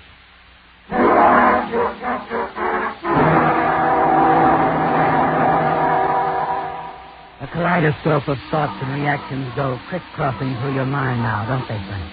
As you wait for the lieutenant for his men from the police lab to arrive. Go about their intricate, methodical check work. You watch them for a while and then wander out to the kitchen. Discover that your hand is trembling as you light a cigarette. You're not thinking of the men in the living room, are you, Frank? Not at this moment, as you stare out the window in the darkness of the garden and back. And then your thoughts are interrupted by the appearance of the lieutenant at your side. Mr. Jason? Yes. I have the report. Is it? Yeah. Blood. Oh, I was afraid of that.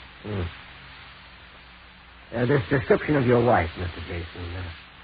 Dark hair, 38 years old, 5'4", weighed approximately 118 pounds. Yes? Yeah. I said you come down to headquarters with me. Down to the morgue.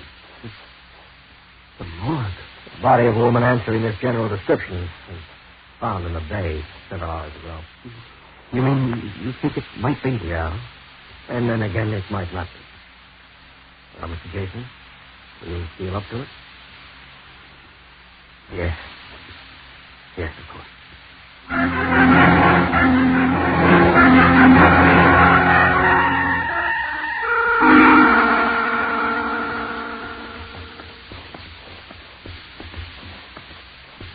Here we are, Mr. Jason. Lieutenant, just a moment if you don't mind. Oh, sure. Here, would you like to sit down? No. I'll be all right. It's just... I know. Take it easy. All right, I guess I'm ready. Let's get it over with.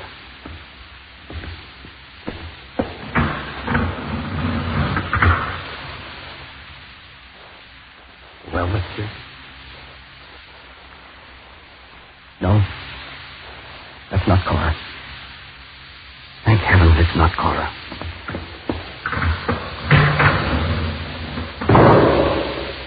Come on, Mr. Jason. Let's get a cup of coffee. Thanks, Lieutenant. I could use one.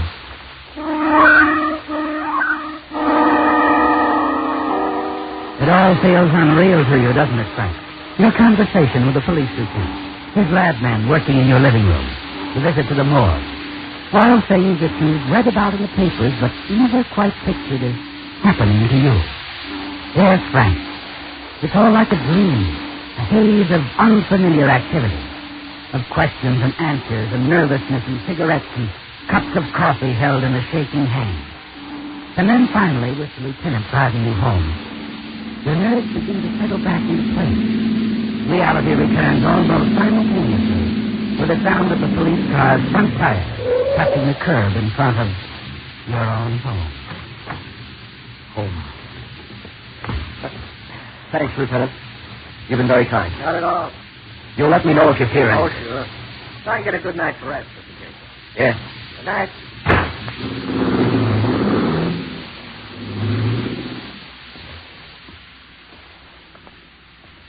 Hello, Frank. The what? Oh, God. Saw you leaving in the police car a while ago. Yes, I called them about Cora. I'm afraid something has happened to her. Of course something's happened to her, Frank. What? She's dead, isn't she? And only the two of us know where she is. I don't understand. She's in your back garden where you buried her 2 hours ago. Right, darling?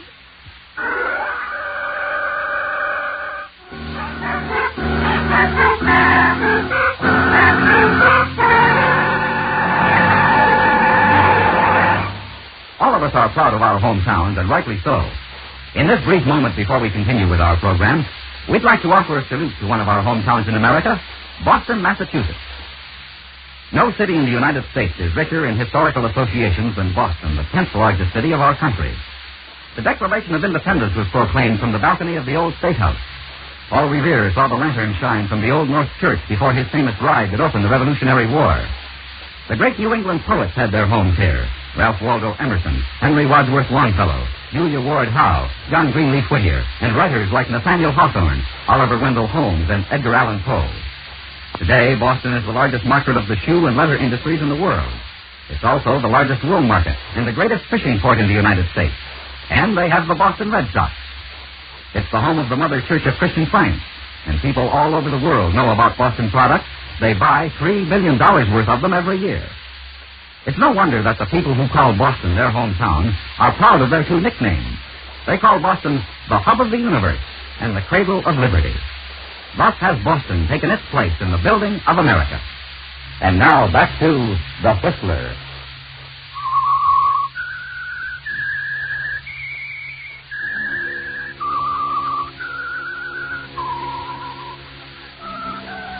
The feeling of a nightmare returns quickly, doesn't it, Frank? In the swift accusing words from Doris Martin, your next-door neighbor. He saw you, didn't he? Saw you bury your wife, Cora, in the garden in back of your house. And now the dread secret has to be shared with. Yes, Frank. The momentary safety you sensed as you said goodnight to the police lieutenant is gone. Wiped away. Even more shockingly because of the calm, assured serenity of the softly smiling, attractive young woman standing before you. You turn mechanically and move toward the house. And Doris Martin turns too, shadow-like and strangely a part of you now, as she follows you inside. You see, Frank, I came over late this afternoon to talk with Cora about the shopping trip we'd planned. The back door was open. I walked into the kitchen. The two of you were too busy arguing to hear me. Then you heard everything. Yes. The money you were talking about, the old lady's $35,000, that was Mrs. Faraday, wasn't it? Yes. It was Mrs. Faraday. Cora had been her secretary companion once. You had been Mrs. Faraday's lawyer. That's how you met. All right, Doris, there's no need. The old lady has stashed the money somewhere in the house. And when she died, you and Cora took it. No one ever knew. He told you? No, I sort of added things up after overhearing your conversation this afternoon. Cora was all set to slip out with the money, wasn't she? Yes. If I hadn't come home early, surprised her. You surprised me, Frank. I never saw you in such a rage. And then when you picked up the letter opener... All right, Doris, all right.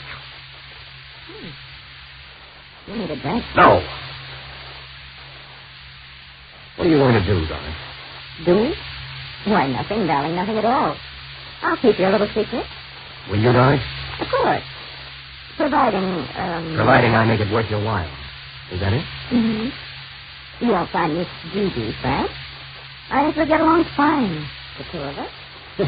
darling, relax. It's only the doorbell. I'll get it. No, wait. You better get out. The back way. But why? It's late. And, well, it might not look right. Oh, don't be silly. Look, I'm your next-door neighbor. I just heard about Cora's disappearance. I'm her best friend. Yes, sit right where you are, Frank. The most natural thing in the world for me to be right here, worrying with you.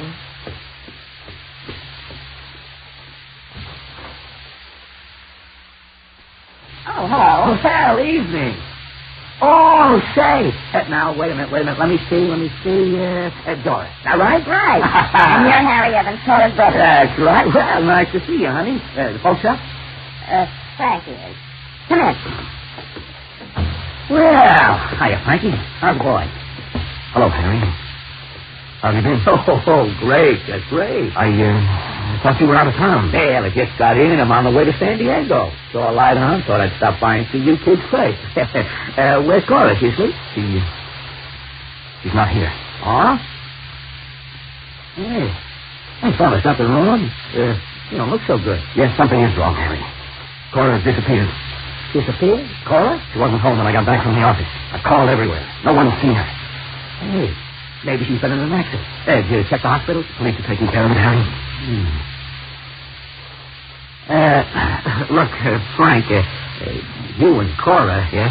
Well, I mean, Fred, you didn't have a quarrel, did you? No, of course not. Well, and she might have gone up to Santa Barbara. I called. She's not there. And you don't have... Well, you don't have any idea where she might have... None. I don't like this, Frank. I don't like it at all. Sit down, Harry. I was about to fix a drink for Frank. No, don't trouble, Dolly. No trouble. How about you, Harry? Oh, yeah, I could go for a drink. Plain water. Plain water it is. Yeah. Well, I don't know what to make of this, Frank. You not like Cora to take off like that, and not to let you know where she is. I don't mind telling you, Harry, I'm worried sick. Yeah, sure. I know how you feel. I wish there was something I could do. What can we do? Nothing, I guess. Just sit and wait, that's all. Just sit and wait.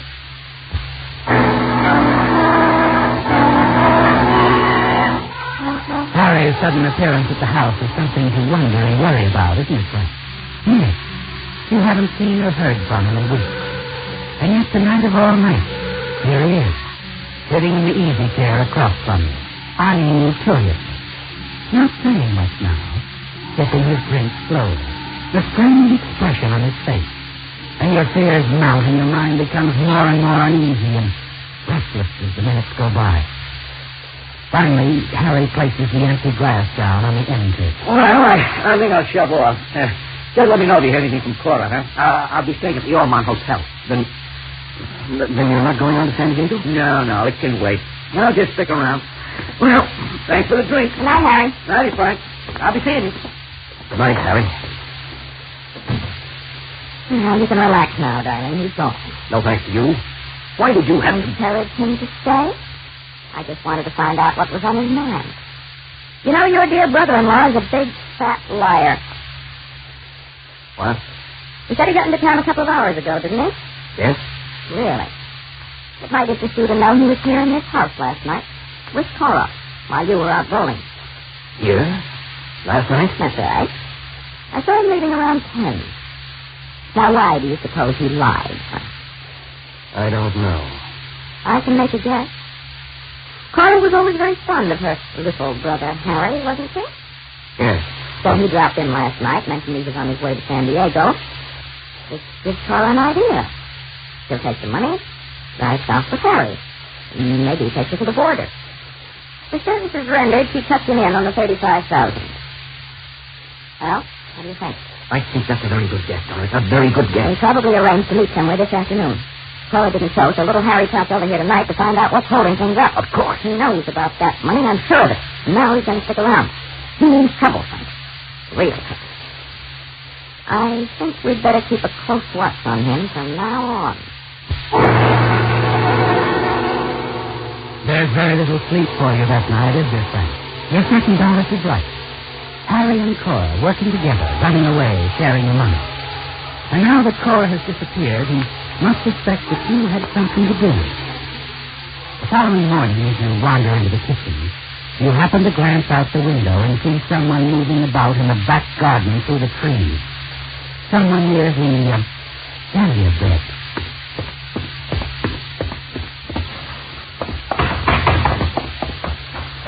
Yeah, morning, Frank. Oh, Harry. Yeah. You. Just stopped by to see if you heard anything from Cora. No. Not a word. Yeah. Well, I saw your bedroom curtains were drawn. I didn't want to disturb you. You wouldn't have. Rough night, huh? Yeah, little skip myself wondering about Cora. You know, where she could have gone to and why. Oh, cigarette, Frank? Thanks, no. Haven't had breakfast. I think I'll go back to the house. You coming? Yeah. Hey, you know, you fixed up your garden nice, Frank. Real nice. Well, I don't have too much time to work on it. Weekends, mostly. Well, still, you've done a nice job. I see you've changed the dahlia bed. Ground been turned over. Yes. Cora's idea. She likes dahlias. Uh-huh. Say, isn't that your... Yeah, the phone. Yes. Yeah, that might be the police. I hope there's some news.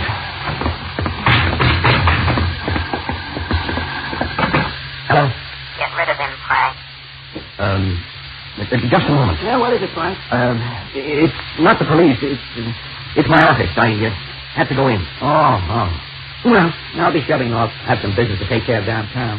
I'll be back at the hotel around 6 tonight if you want to get in touch. All right, Harry. So long. I'll be seeing you.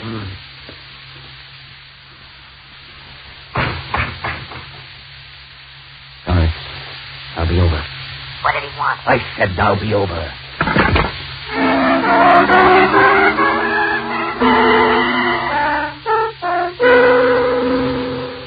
I don't see why you get so excited. We're not discussing things over the phone. It's too risky. But who... You heard me, Doris. All right. So what does Harry want? He was asking about Cora.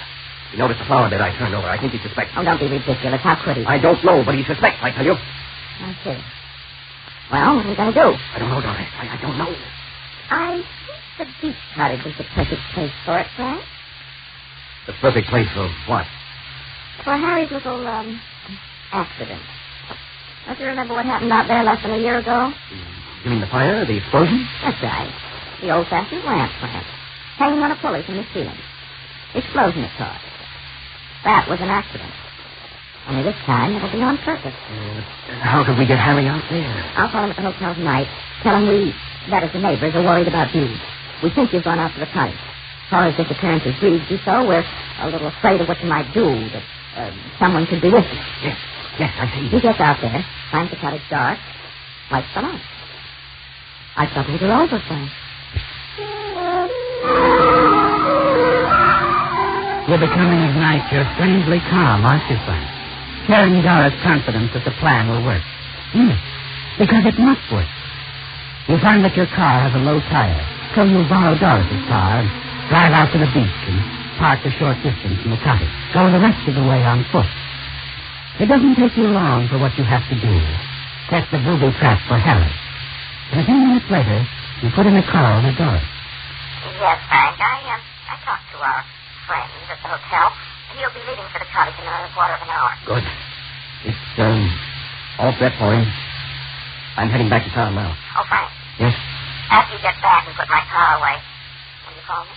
Sure, Doris. I'll call him.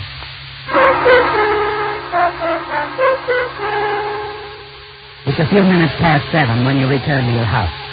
Harry will be leaving his hotel shortly, and then a short drive to the cottage. And it will be all over. Back home, you reach for the phone to call Doris when... Evening, Mr. Jason. Oh, Lieutenant. Come in. I thought I'd drop by. Been in the neighborhood all afternoon, checking shops, stores. Well, then, there's been no news of Cora? Haven't turned up a lead yet. However, I put in a call to headquarters a few minutes ago. Seems they got word from a service station attendant out at the beach. What? Yeah. Since he saw a light at your beach cottage earlier tonight. Could have been a reflection of a car passing on the road, though he's not sure. Oh, he must have been mistaken. Yeah. Still, if you let me have the key, I'd like to run out there and have a look.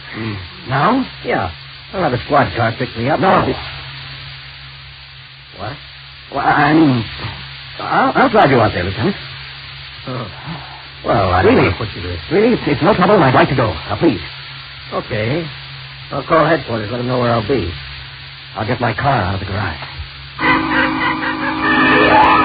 You glance nervously at your watch as you start out of the house to the garage. You reach in your pocket for your car keys. And then remember you left them in your car. You've got to stall the lieutenant off, don't you, Frank? Yes. Harry is probably just leaving his hotel now, and it wouldn't do if you and the lieutenant reached the cottage before he did. You're late, Frank. 5 minutes or so. That's all you need. You reach your car, bend down, and unscrew the tire valve on the low tire. A few minutes later, the lieutenant joins you. Something wrong, Mr. Jason? Oh, I'm afraid so. Flat tire. Uh-oh. Maybe I had better call a squad car. No, don't bother. It won't take us 5 minutes to change the tire. And then we'll drive out to the cottage. Okay. I guess a few minutes one way or another won't make much difference. The time you need to change a flat tire is important, isn't it, Frank? Yes. Because it will delay the police lieutenant from reaching the beach cottage before your brother-in-law, Harry Evans, does. Before the accident that will take his life and free you of Harry's threat. As you reach inside the car and take the key from the ignition switch, you hear your phone ringing inside the house. You hand your car keys to the lieutenant and hurry up the driveway to answer your phone. But you reach the phone too late. The wire is dead. And a moment later... Doris. Why didn't you call me or answer the phone? Lieutenant showed up. Now, look, Doris, he's out of the car now. Wants me to go out to the cottage with him. I'm trying to stall him until I'm certain Harry gets there. He won't, Frank. Harry is dead. What? He didn't fall for our little gag. Instead of going out to the cottage, he went straight to your backyard. Started digging. Did he? No. I got behind him with a shovel. You were right, Frankie, you knew. I found Cora's earring in his pocket. He must have found it near the flower bed this morning. Doris, where is he? What did you do with him? Well, we had to get him out of there. I dragged him into your garage. The keys to your car were in the ignition, so I put Harry in the trunk compartment. The trunk compartment? The spare tire is in there. The lieutenant will find the body. I have found the body, Mr. Jason. And the two murderers, too. Quite a chummy arrangement. You two neighbors.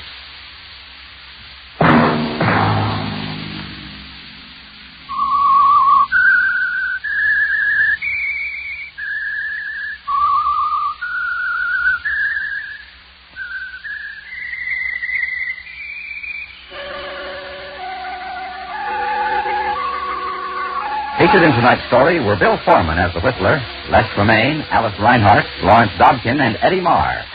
The Whistler, directed by Gordon T. Hughes with music by Wilbur Hatch, is produced by Joel Malone and transmitted overseas by the Armed Forces Radio Service. This evening's story was by Adrian John Doe.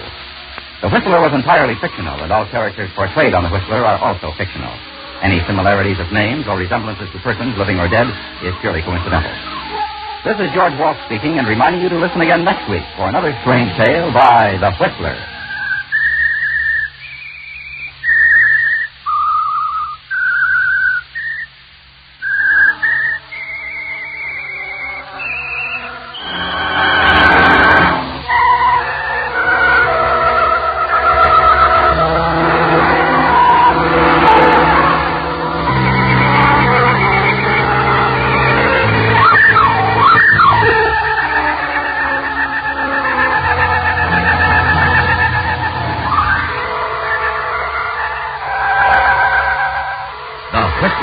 Strange story you have just heard.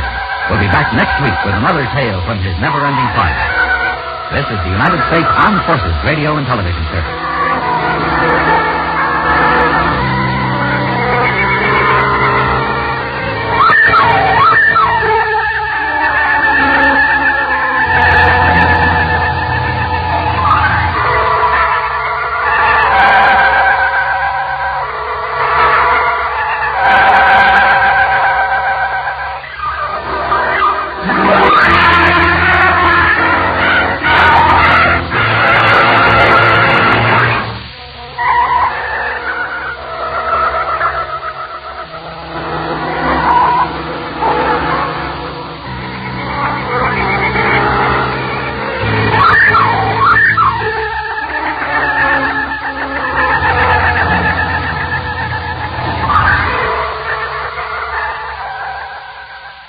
This is Orson Welles, speaking from London.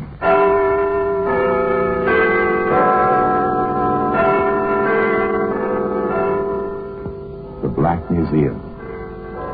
Here in the grim stone structure on the Thames, which houses Scotland Yard, is a warehouse of homicide, where everyday objects, a light bulb, a broken mirror, a stained blotting pad, all are touched by murder. Here's an auto service card, issued by a garage to show that a certain motor car was oiled and greased, and the speedometer reading was 15,001. According to the card, his car had done 5,001 miles on the first. By the following day, he'd added another 160 miles to the speedometer reading. And he told you, Inspector, he hadn't been on any long journeys. He'd forgotten the speedometer reading on the service card. They all overlooked something. And the harmless-looking service card, which George Dalton overlooked, was instrumental in convicting him of the brutal murder of his own mother and father. That's why it's earned its place here in the Black Museum.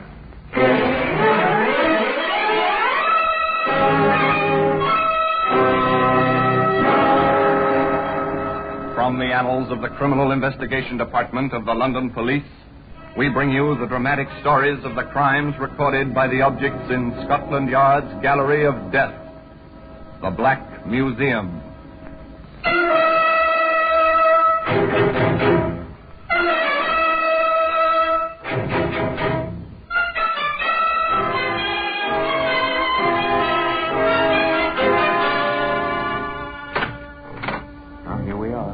Black Museum.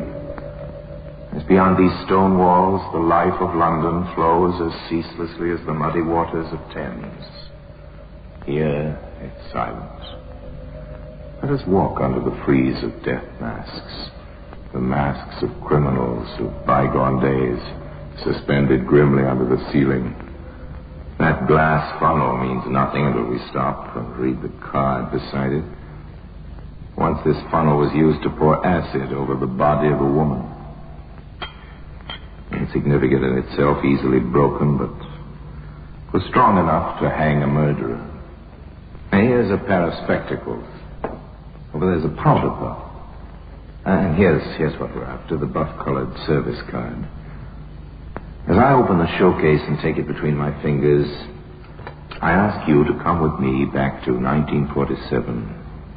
We're calling it the quiet suburban house of Mr. and Mrs. Dalton, live in South London. It's a respectable district populated by respectable middle-class people, but the Daltons are in trouble. The cause is their only son, George Frederick. They are discovering that George is not as other young men of his age. To his parents, he is, at the age of 23, a problem child. He's not a bad boy, Fred, you know that.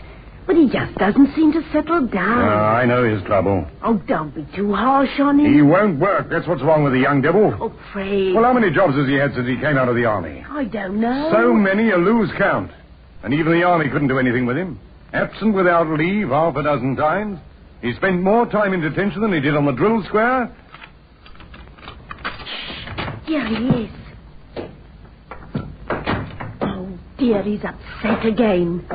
Now I expect you'll turn the radio on. Oh, George, for heaven's sake, don't turn that radio on. I've got a headache. Oh, go to hell. What did you say to me? I told you to... Here, you get away from that set. George! Go, you put your hands on me. Go to your room. But I'm Please sure... protect me. I'm sorry, Dad. I'm sure he didn't... Go to your room. I didn't mean it, Dad. I'll sweep up this mess and we'll have some tea, shall we? All right, young man.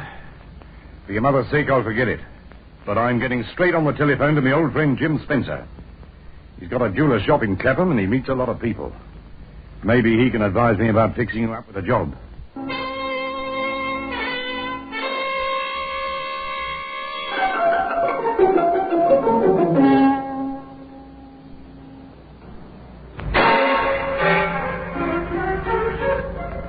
Jim Spencer, the jeweler, was white-haired in his 60s. He lived over his shop, which was quietly prosperous, and he had just lost a young assistant who, having learned something of the trade, had transferred to a larger firm. So George Dalton was taken on in his place, and for the first time George seemed to be interested in his work. But perhaps that was not altogether surprising. Pass me my eyeglass, will you, my boy? There you are. Thank you. That's a very nice pendant you're working on, Mr. Spencer. Yes, it is, isn't it? How much is it worth? I give 100 guineas for it, then sell it at 120. Would the owner sell? Not this one. But I always keep a few £100 in the safe there, just in case I get a chance to buy something like this.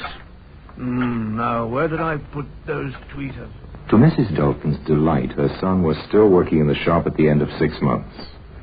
But young George was rather less interested in the work than in the end product. And above all, he was interested in that safe. He even had a duplicate of the key made. He had a duplicate of the door key, too.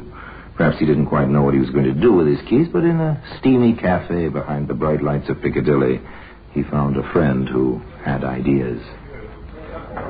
If you ask me, chum, I'd say you were sitting on a blinking gold mine. Hey, what do you mean? Yeah, come off it, George. We did 90 days detention together in the army, didn't we? Yeah? I know you're not quite daft. I mean, all you got to do is to get the key of the door, the key of the safe, and... Well, I've got that. Well, you have. There they are. Well, for crying out loud, what are you stalling about? Well, I've never pulled off a real job, Charlie. It's a bit of a step to take, isn't it? It's up to you, Cook. I know what I'd do. I'd slip in about 2 o'clock in the morning. Here, Charlie. Would you come with me? Why? Do you want to make it a business proposition? Yes, I do.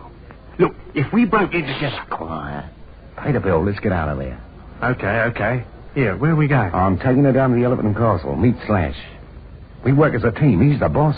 It's the only safe way. Slash has got brains. He'll put you right. Come on, I'll introduce you. So George Dalton started his professional career. Now, this gone well to you, Charlie? I'll say, we did 90 days together, didn't we, George? Yes, that's right. Okay. And you want to join us, do you, George? I want Charlie to come in on this job with me. That's the idea. Yeah, the idea's okay. And we need a jewellery expert in the gang.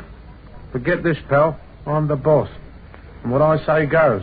Do this job, you and Charlie, and take 50% of the profits. The rest goes into the organisation. Understand? Do you agree to the terms? Yes. Yes, I agree. Then that's fixed. Shake on it.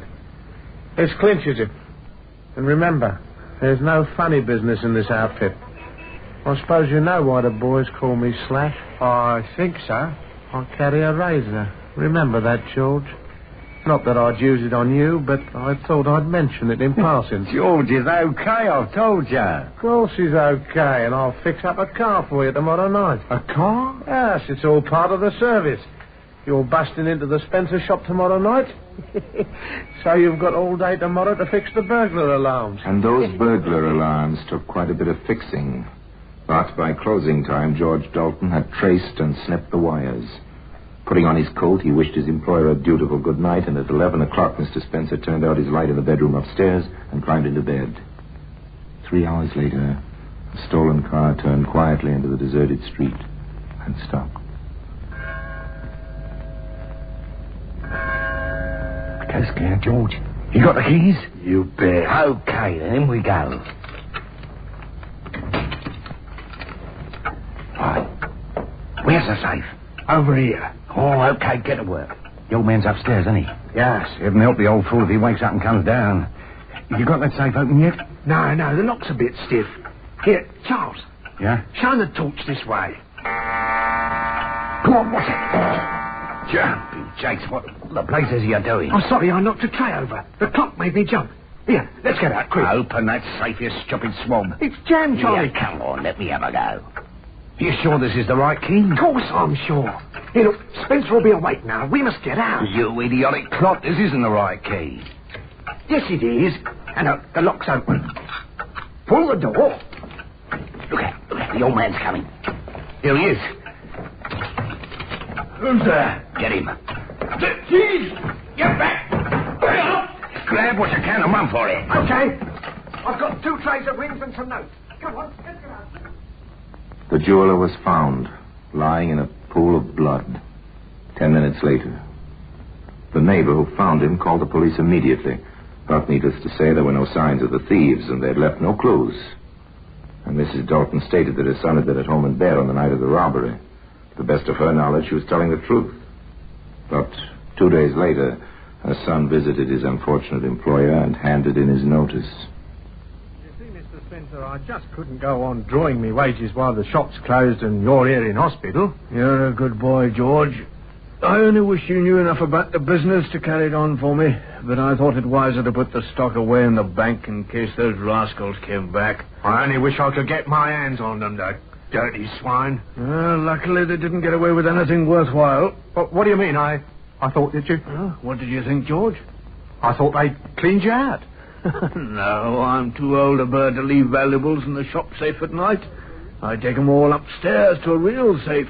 I only leave the paste stuff down below. Didn't I ever tell you? No, you never told me.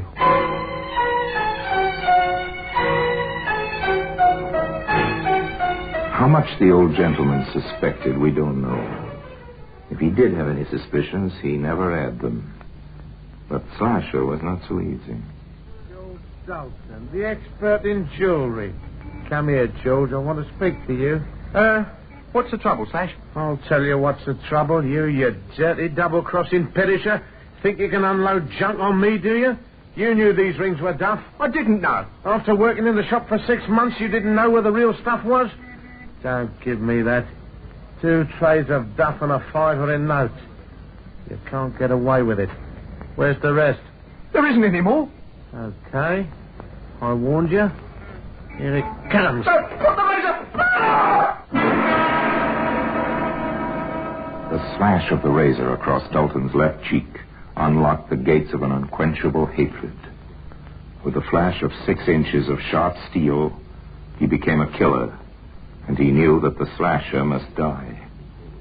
he would evolve the perfect murder with no clues, such as the service card which can be seen today among the exhibits in the Black Museum.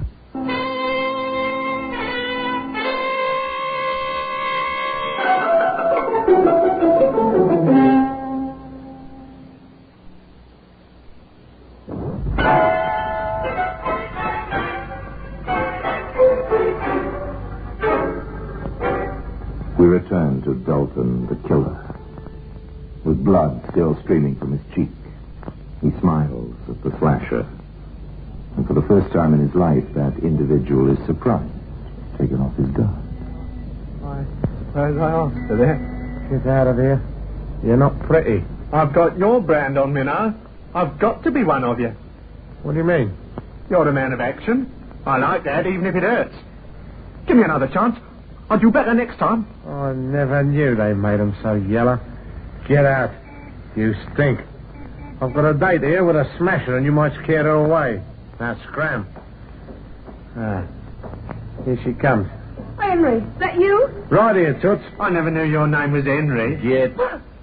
Oh, hello, what's happened? Oh, he's had an accident. Just going. Hello there. Are you hurt bad? No, it's just nothing much. He's no friend of mine, Brenda. Come on, let's go. Oh, okay. Good night, Henry. Good night, Brenda. I'm going to say some more of you. That's right, Dalton. You've made your choice. You're going to start with a girl. That will hurt him. Follow them. They go into a cafe. Have a meal. You wait in the shadows. They're coming out at last. Follow them again. Into a mean little street. Oh, yes, this must be where she lives. You're going to let me in, aren't you, Toots? No, I'm tired. What's the matter with you tonight? I don't know what you did to that fellow. Oh, for Pete's sake, you're not still beefing about him. I know what you did, and I'm no prude, but I don't like races, and you know it. Good night. No, look here, wait a minute. Okay, if that's the way you want it. See you tomorrow. He's gone. Suppose we knock on her door. Yeah, knock on her door. See what happens. Cheeks still bleeding. Look, I told you to... It's me. What do you want? Have you got something I can put on this cut? You followed it? Yeah. Why? I don't know. I need help. Oh, if he comes back, he'll kill you. Here, come in quick. I don't know why I'm doing this. I must be crazy. Here, come into the kitchen. I'll bathe that cut. Well, I'd better go. I'm a nuisance. Oh, you can't go now. Come over to the scene. Well, if the cops saw you in this mess, they'd take you for questioning. Here, hold your face over the water. Righto. What's your name? George Dalton. Henry says you double-crossed him. I didn't. It would be so easy to squeeze that pretty throat of yours, Brenda. But you're too lovely. Much You there? too lovely. Now, keep still while I put some plaster on. It's lucky the cut isn't deep. Huh? How'd you feel? Oh, fine, thanks. Oh. I suppose I'd better go now. I don't understand you, George. You know, you're different from the others. What others? I suppose you know what sort of girl I am. I don't care what sort of girl you are, but I sure like you. Well, you're decent. Perhaps you should go. I'll do just whatever you say. Oh, your shirt and coat are all covered in blood. I can't turn you out like that. You'd better spend the night. Now, I'll get you some clean clothes in the morning. Brenda, I never felt like this about anyone before. I don't know what to say. Honey, I don't either. Well, I'll put the kettle on and we'll have a nice cup of tea.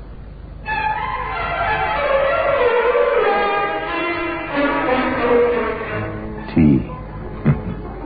As much a part of London's life as Buckingham Palace and the Houses of Parliament. Brenda made tea. The next morning she went out and bought her new lover the clothes he needed. He put on the clothes she brought him and went home. He knew quite well what he was going to do, and that night he borrowed his father's car, and at 9 o'clock he drove to the bomb site, where he knew the slasher would be waiting for Brenda. And in his pocket he had a short length of lead piping. As he approached his objective, he saw a movement in the shadows. It was the slasher. Well, if it isn't the jewel expert. Yeah, you come into money? Hello, Slash. How you doing? Well, what's the idea? Not looking for trouble, are you? What do you think? Get back, you dope! Now, that squares out account. Now, I'll put you under the rug in the back of the car, and I'll take you for a little ride.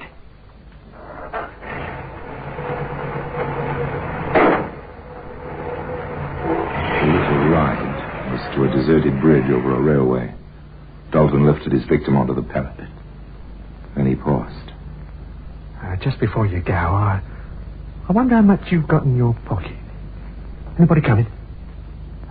Good. Oh, yes. Quite a few notes here. Thank you, Slash. Thank you very much. Goodbye. And quite gently, Dalton eased the unconscious man over the edge. After that, it was easy. Brenda, like the old jeweler, may have had her suspicions, but she kept them to herself. Dalton had money, taken nearly £100 from the slasher's pocket before pushing into the path of the oncoming train. That £100 lasted just 2 weeks. 2 glorious weeks. The happy couple celebrated those weeks in the famous seaside resort of Brighton. Then, on the morning of January the 1st, 1948, with funds running low, George Dalton took his father's car into the Carduct service station to be oiled and greased. And why did he do that? Superintendent Brandruth of Scotland Yard has the answer. There is no doubt that Dalton had already decided to drive to his parents' home and ask for money. He had insufficient funds with which to pay his hotel bill, and it was essential for him to receive help from his father. His father was always particular about the regular servicing of his car, and the son doubtless had this carried out in order to produce it as a sop for his father's wrath. And the speedometer reading was 15,001, duly recorded on the service card.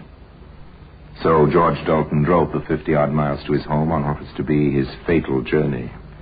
He was hampered by fog on the way, and when he eventually turned into his own street, the fog was very thick. Stopped the car outside his parents' house, went inside, and got down to business. I'm sorry, Father, but I've got to have the money quick. Well, who the blazes do you think you're talking to? You take my car for a weekend, you keep it for a fortnight? Well, I've had it serviced. I don't care if you've had it rebuilt. You'll never drive it again. Billy nearly got onto the police and reported it stolen by you. And now you have the infernal impudence to demand £50, just like that. If I don't have it, I'll go to prison. The hotel won't Then you'll have to go to prison. You'd have gone there a long time ago. It might have brought you to your senses. You're my own son, but I'm disgusted with you. Go on, get out. You can't send me away, can't I? There's the door now. Now, go on, get out. Oh, no, you don't. Take your hands off me, you young rascal. Your mother. Give me that money, will you? You're mad. You're choking me. George, what have you done? He's dead. Stop that noise, you!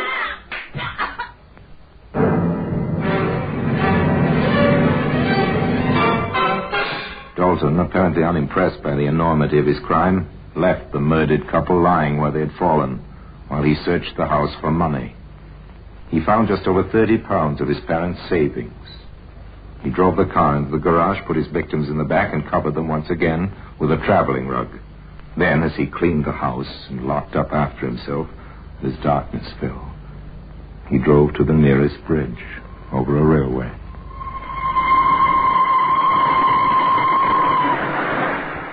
It was the same method as before. And when it was over, the murderer drove back to his lover in Brighton. But when he arrived, she had grim news for him. George, tell me you didn't do it. What? What are you talking about? Your mum and dad. Ah, you're mad. You don't know what you're saying. Come into the other room, quickly. Brenda, what do you know about my mother and father? Now, tell me. So you did do it? No. I know you did it. But why? How could you? Brenda. Don't touch me. Mr. Dalton, is it? Yeah? What do you want? I'm sorry to have to tell you that your mother and father were found dead an hour ago. I didn't do it. What exactly do you mean by that? How dreadful. I don't believe it. You know how they died? Of course I don't. How could I? Well, that's what I was wondering. Could you give me an account of your movements today? Yeah. I spent the day here with my fiancée. You haven't used the car outside? Oh, we drove to New Haven. That's 8 3/4 miles. 17 1/2 there and back. You haven't been anywhere else? No. The car's been here all the time? Yes. According to the garage people, you had the car serviced this morning. Yeah? The speedometer reading then, according to the service card, was 15,001. You put on over 100 miles since then. I've just checked the clock on my way in. The girl knows I've been with her all day. Oh, George, what's the good of you lying? The speedometer's in order. That can't lie. I'm afraid that in the circumstances, it's my duty to charge you with the murder of... Stop him! Let me go! So George Dalton was arrested and charged with the murder of his parents within an hour of their bodies being discovered on a railway line 50 miles away. In due course, he was convicted, and at 8 o'clock on a cold, misty morning, he mounted the steps of the scaffold. And he told you, Inspector, he hadn't been on a long journey. He'd forgotten the speedometer reading on the service card. They all overlooked something. And that is why the service card has earned its place here in the Black Museum.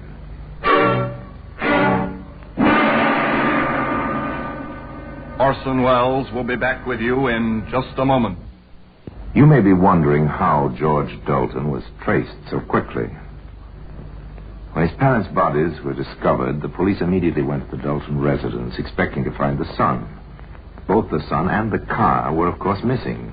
It was the work of a few minutes to trace the make and number of the vehicle, and the general alert was put out all over the country. Police officers visited garages, and the telltale service card localized the search to the Brighton area, where Dalton's name was recognized in the hotel. The girlfriend was questioned while George Dalton was already being tailed by a police car into the hotel forecourt. At this stage, of course, there was no evidence against him, but the police allowed him to get into the hotel before questioning him. So they proved the theory that by giving a criminal just enough rope, he'll surely hang himself, which is what Dalton did, with the aid of the buff-colored service card, which has earned its honored place here in the Black Museum. Now, until we meet next time in the same place, and I tell you another story about the Black Museum, I remain, as always, obediently yours.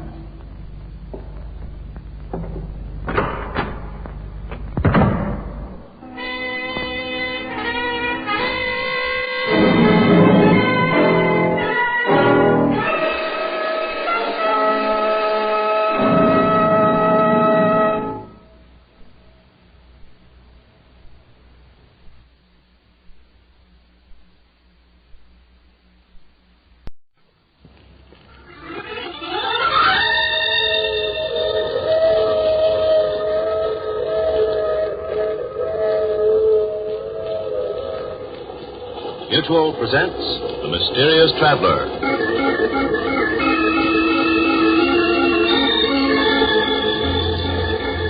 This is The Mysterious Traveler, inviting you to join me on another journey into the realm of the strange and the terrifying. I hope you will enjoy the trip, and it will thrill you a little and chill you a little.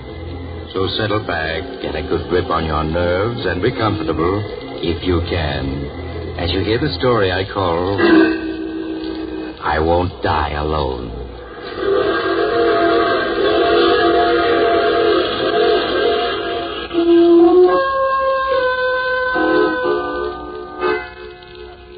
Our story begins in 1931. Two young men are speeding along in a car on a lonely West Virginia road at 70 miles an hour. There's a tight, tense look on the face of the driver, Steve Martin, as he takes the curves on the road without slowing down. His companion, Chuck Williams, wipes the perspiration from his face with trembling hands. He turns and watches the road behind fearfully, now and then glancing at Steve's face for reassurance. Turn on the radio, Chuck. Let's see if they got an alarm out yet. Yeah, okay. Well, what do you think our chances are, Steve? Hard to say. All depends on how fast the cops spread the word. Two men robbed the Third National Bank of Louisburg of over $250,000 shortly before closing time. Word has just been received that the two bank robbers are now driving east on Highway 6B towards the Allegheny Mountains. That's not good. State Police Car 9 take up position at junction of Highway 11A and River Road. They're moving fast. State Police Car 10 take up position at junction of Highway 3 and Highway 6B. Steve, Highway 6B, we're on it. Yeah. That is all. Stand by for further orders. Steve, you gotta turn back. We're headed for a trap. Take it easy, will you? There's still a chance. 20 miles ahead, there's a small dirt road that'll detour us right around them. 20 miles? We'll never make it, Steve. Isn't there any other road we can turn off on? No. Are you sure? I was born in these parts. I know every inch of the country. Steve, let's ditch the car and cut towards the mountains on foot. Are you crazy? It's 40 miles to the mountains. We'd never make it walking. Gotta keep driving. It's our only chance. We'll run right into that trap, I tell you. They'll be waiting with Tommy guns. We'll be dead pigeons. Okay, then we'll be dead pigeons. I'd give up my share to haul right now to be out of this. You gotta get me out of this, Steve. You gotta. Oh, shut up. Look, Steve, if you were to let me out of the car and keep on going yourself, I might be able to get away. The cops would be so busy chasing you, I'd be able to give them the slip.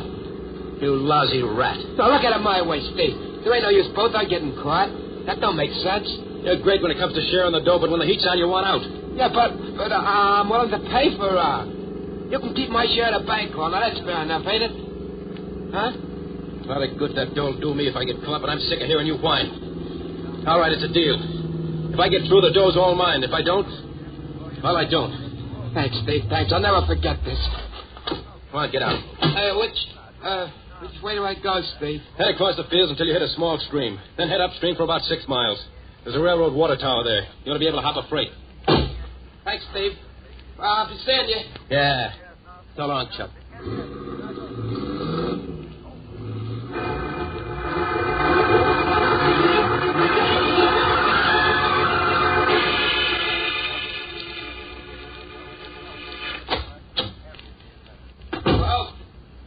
Hello? Where are you? Here, Chuck. I was wondering when you'd show up. See by the paper that got Steve. Yeah. Now, let me see that paper. It says here they caught him yesterday afternoon at 5. An hour after I left him. What'd you do, run out on him? No, I didn't run out on him. I just played it smart. What are you looking at me like that for? There wasn't no sense in both our being caught, was there? No, I guess not. Where's the dough? What dough? The $254,000 you got in the bank job. Steve had the dough. What? Look what it says there in the paper. Huh? Go ahead, read it. Martin, when captured, told police he knew nothing about the stolen bank money. Police believe that Martin's unknown companion escaped with the loot. But I didn't, Flo. I didn't. Steve had that dough when I left him. Then why didn't the police find it when they caught him? There's only one answer. Steve stopped and hid the dough someplace before they got him. Yeah, that must be it. Steve's too smart to risk being caught and having all that dough taken away from him. Poor guy. They'll probably throw the book at him.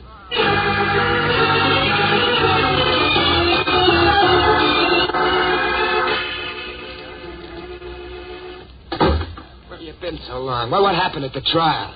They give him 25 years. 25 years? Mm-hmm. How did he take it? He didn't bat an eye. Maybe he'll think things over and squeal on me. Oh, stop sniffling, will you? Steve isn't the kind of a guy to do anything like that. Yeah, sure.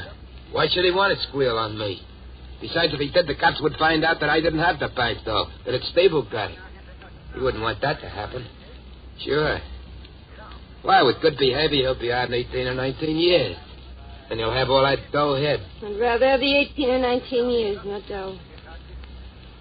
Well, it's been nice knowing you, Chuck. Wait a minute, Flo. Don't go. What? Why not stick around? We'd make a good team. We don't need Steve. We don't, huh? And just what would I get sticking around? You haven't got brain, muscle, or dough. What's the attraction? Listen, Flo, stick with me and I'll get dough. I've always gotten what I wanted in the end. Without Steve, you haven't got a chance. He had all the brains, all the guts.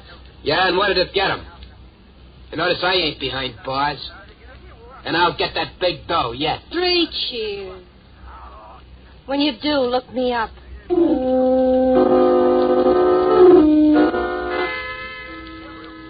17 years passed. 17 years in which earth-shaking events took place. With the passing of time, Steve Martin became just a memory to Chuck Williams and Flo Duval. During the 30s, Chuck struggled desperately to make money in a half-dozen petty rackets, but failed miserably. However, with the coming of the war, his luck changed, and in the years that followed, he thrived on the black market. And with his newfound wealth, he was able to win Flo Duval. 1948 found Chuck Williams a happy, prosperous citizen without a care in the world. How many times have I told you to knock before you come into this office? Look, Napoleon, save that big shot stuff for your stooges. Same old Flo. I guess that's what I like about you, baby. Yeah, I'll bet. Well, you've got that superior look on your face again. Who are you planning to knife now? I just got word that our old pal Steve is getting out of prison tomorrow. Steve Martin? The one and only. Been 17 years now. It's a long time. Yeah. Think I'll drive down to the prison. Be there when Steve gets out. What for? You haven't bothered to write or visit him since the day he was sent up? I know. But there's a matter of unfinished business between the two of us. Unfinished business? Yeah. To be exact, $254,000. You mean you're going after that dough that Steve has stashed away? That's just what I mean. But you gave up your share of that bank dough the day you and Steve separated. I can always change his mind. Chuck, leave Steve alone. That money by rights is his. He paid 17 years for it. Besides, you don't need it. You got more dough than that already. Maybe so, but that isn't going to stop me from getting that $254,000. And you ought to know by this time I always get what I go after. I got you, didn't I, baby, huh?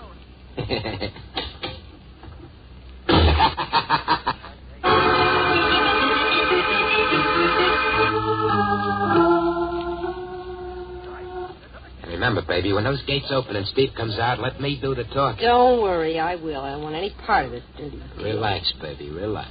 When I get that 254 G's, I'll buy you a fancy diamond bracelet. Then you'll feel better. Hey, boss, they're opening the gate. Is that him? No. Steve's twice as big as that guy. Chuck, that is Steve. Can't be. That guy looks at least 6. You're right. It is Steve. Stay in the car. Hey, Steve. Steve, over here. What's the matter? Don't you remember an old pal? Oh, Chuck. Well, I didn't recognize you at first. Well, here, pal. Yeah. I guess I'm kind of surprised to see you after all these years. Well, I've been living in South America most of the time. Only got back a year ago. I know I should have written you, but I never was any good at that. Boy, yeah, sure smells better out here. Come on, let's get in my car. I got a surprise for you. Huh? Surprise? Yeah. You remember Flo Duval, don't you? Well, there she is. Hello, Steve.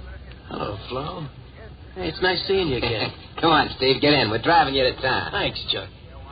Okay, Felix, back to town. Right, boss.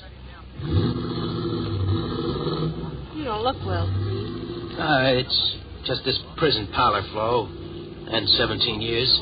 Well, that's all behind you now, Steve. A few weeks of good rest and good food. You'll be a new man. I'd like to believe that. Just take my word for it. I'm never wrong. Well, you seem to have done all right, Chuck. Yeah, not bad. I own a nightclub, a bowling alley, used car business, a couple of apartment houses. I can't complain. Oh, I'm glad to hear it. I'm not forgetting an old pal either. Now, Flo and me want you to come and stay with us until you get on your feet. You know, a house guest. I'd rather not, Chuck. I don't want to put you out. Put me out? Ha! Listen to the guy. Well, we got suite servants, everything. Steve, I just won't take no for an answer. A week passed, then 2 weeks, during which Steve Martin did little other than eat and sleep and take long walks. Chuck Williams played the role of the gracious host of perfection, and his guests lacked nothing in the way of comfort. So concerned was Chuck with his guests' welfare that he always knew exactly where Steve was and what he was doing. Then one day, as Chuck had known it would happen, Steve came into his office for a private chat. Are you busy, Chuck? No. Have a seat, Steve. Thanks. What's on your mind? Well, while I was doing time, my old man died and left me a small farm in West Virginia. That's where I was born and raised, you know. Yeah, I remember you telling me. Well, I'm going back to the old farmhouse and settle down there for a while. I see. Well, anything you say, Steve. Only let's keep in touch, huh? Yeah, sure thing, Chuck. When are you thinking of leaving? Tomorrow morning. Well, that's soon, huh?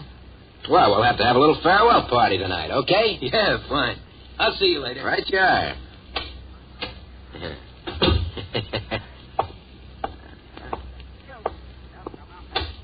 Felix, come in here. What's up, boss? My pal, Steve, getting ready to make his move. Guess he can't wait no longer to get his hands on that dough. Looks that way. He's leaving tomorrow morning for a small farm he's got in West Virginia.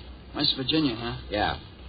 Farmhouse can't be more than 30 or 40 miles from where he stashed the dough. Is there any chance he might have hidden it on the farm? Nah. Cops caught him before he got that far. He hid that dough someplace off Highway 6B. How many of the boys you want me to take along? Take 4. I don't want any slip-ups. Watch him day and night, and without being seen. Just leave it to me. Sooner or later, he'll lead you to the dough. When he does, well, you know what to do. Yeah. Okay, then. You better start packing.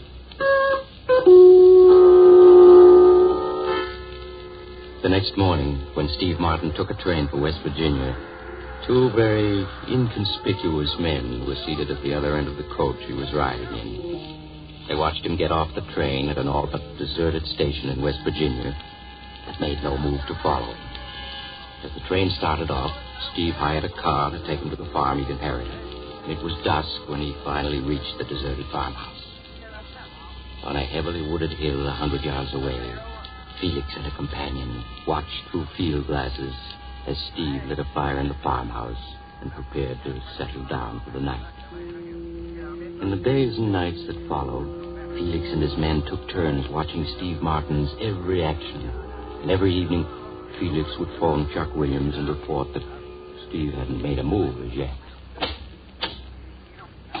How many times have I told you to knock before coming into this office? What's the matter, Napoleon? Aren't things working out? I told you to lay off that Napoleon stuff. I don't like it.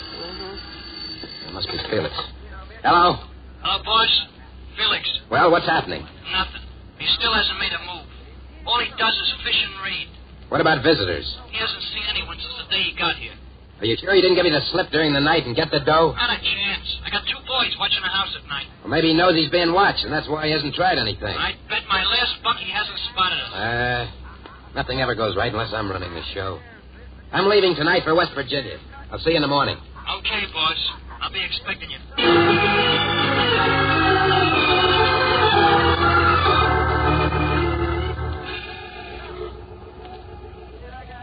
That's a farmhouse down there, boss. Look through the field glasses. You can see it just like you were standing in the front yard. He's sitting on the porch reading. Yeah, reading and fishing is all he does. He hasn't been more than a couple of 100 yards away from the house since he got here. Well, he must have spotted you. That must be the reason he hasn't made a move. How could he have spotted us? You can see how careful we've been. Well, I'll wait a couple more days. See what happens. If he doesn't move soon, I'll have to think of something else.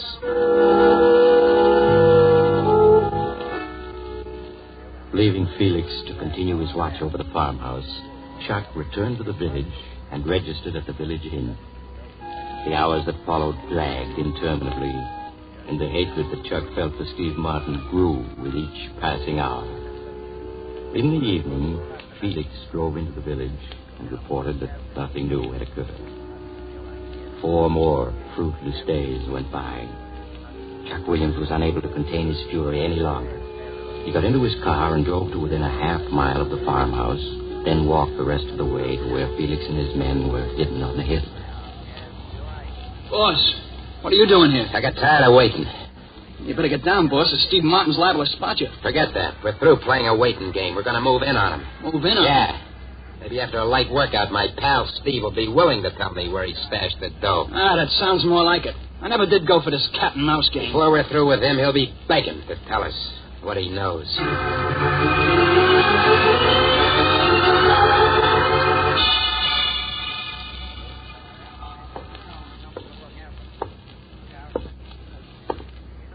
Hello, Steve.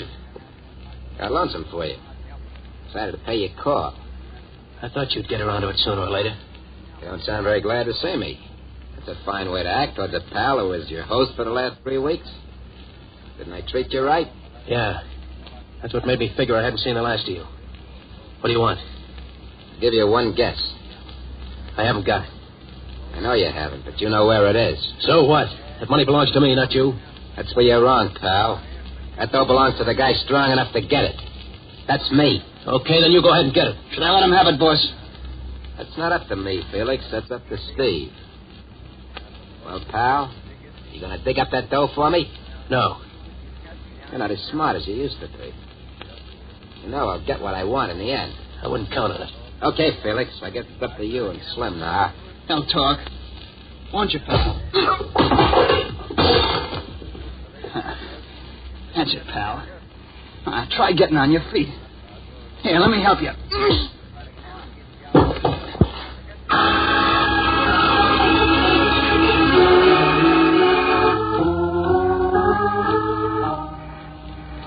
How is he, Felix? It's out cold, boss. He always did have a stepping streak. You think in his condition he couldn't take all that punishment? We give him any more, he's liable to kick off. Sure? Yeah. He's already got a couple of busted ribs, and that beating around the head didn't help him. We gotta make him talk. We gotta. You have to figure out some other way. Throw some water in his face. Okay. Let's come to, boss. Prop him up in a chair. Come on, you. There. Steve, can you hear me? Yeah. I can hear you. Felix here wants to try the water treatment. Water treatment? Yeah. Now, why don't you play it smart and tell me where you hid that dough? Won't talk, huh? Okay, Felix. Wait, I'll talk. Well, it's more like it. Where is it? You could never find it alone. I'll have to take you to it. Just you and me. What's the matter with Felix coming along? Just you and me. Okay, pal, okay. Only I'm wondering if you're in condition to make it. Hey, Felix. Yeah, boss. Give him a few drinks, try to fix him up. Right. As soon as you've done that, Steve and me will be on our way. An hour later, Steve, with the assistance of Felix, tottered to Chuck Williams' car and got in the front seat. Chuck slid behind the wheel and started the motor. As he drove off, he waved to Felix triumphantly. In a few minutes, the farmhouse had faded from view. Steve, huddled in a corner of the front seat, fought to keep from crying out every time the car hit a rut in the road. Now and then, he opened his pain-filled eyes to look out the window. Chuck watched him with satisfaction as he drove. How much further is it? You drive about 5 miles until you reach a small gravel road where you'll see a big sign saying the Devil's Caverns. You turn right there and go 2 miles. The Devil's Caverns? What are they? They're a big tourist attraction in these parts during the summer. Hundreds of huge underground caverns that run for miles in all directions. You mean that's where you stashed the dough? Yeah. The best place in the world. How do you know you'll be able to find it again? I know every inch of the caverns. When I was a kid, my old man worked as a tourist guide there. I learned my way around from him. Okay. But you better find that, though. I'm warning you. I'll find it. Now, you should be reaching the gravel road in a couple of minutes. Turn right, then it's 2 miles to the Devil's Caverns.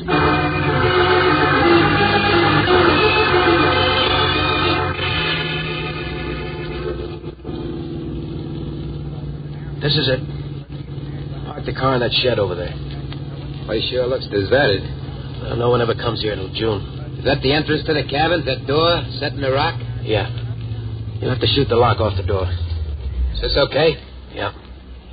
No one will ever be able to spot the car here. But you said no one comes here until June. No one does. Why take chances? We'll need a flashlight. I got one. Come out this way. And if you're thinking of any tricks, don't. Remember, I got this gun, and you're in no condition to try anything. Yeah, you saw to that.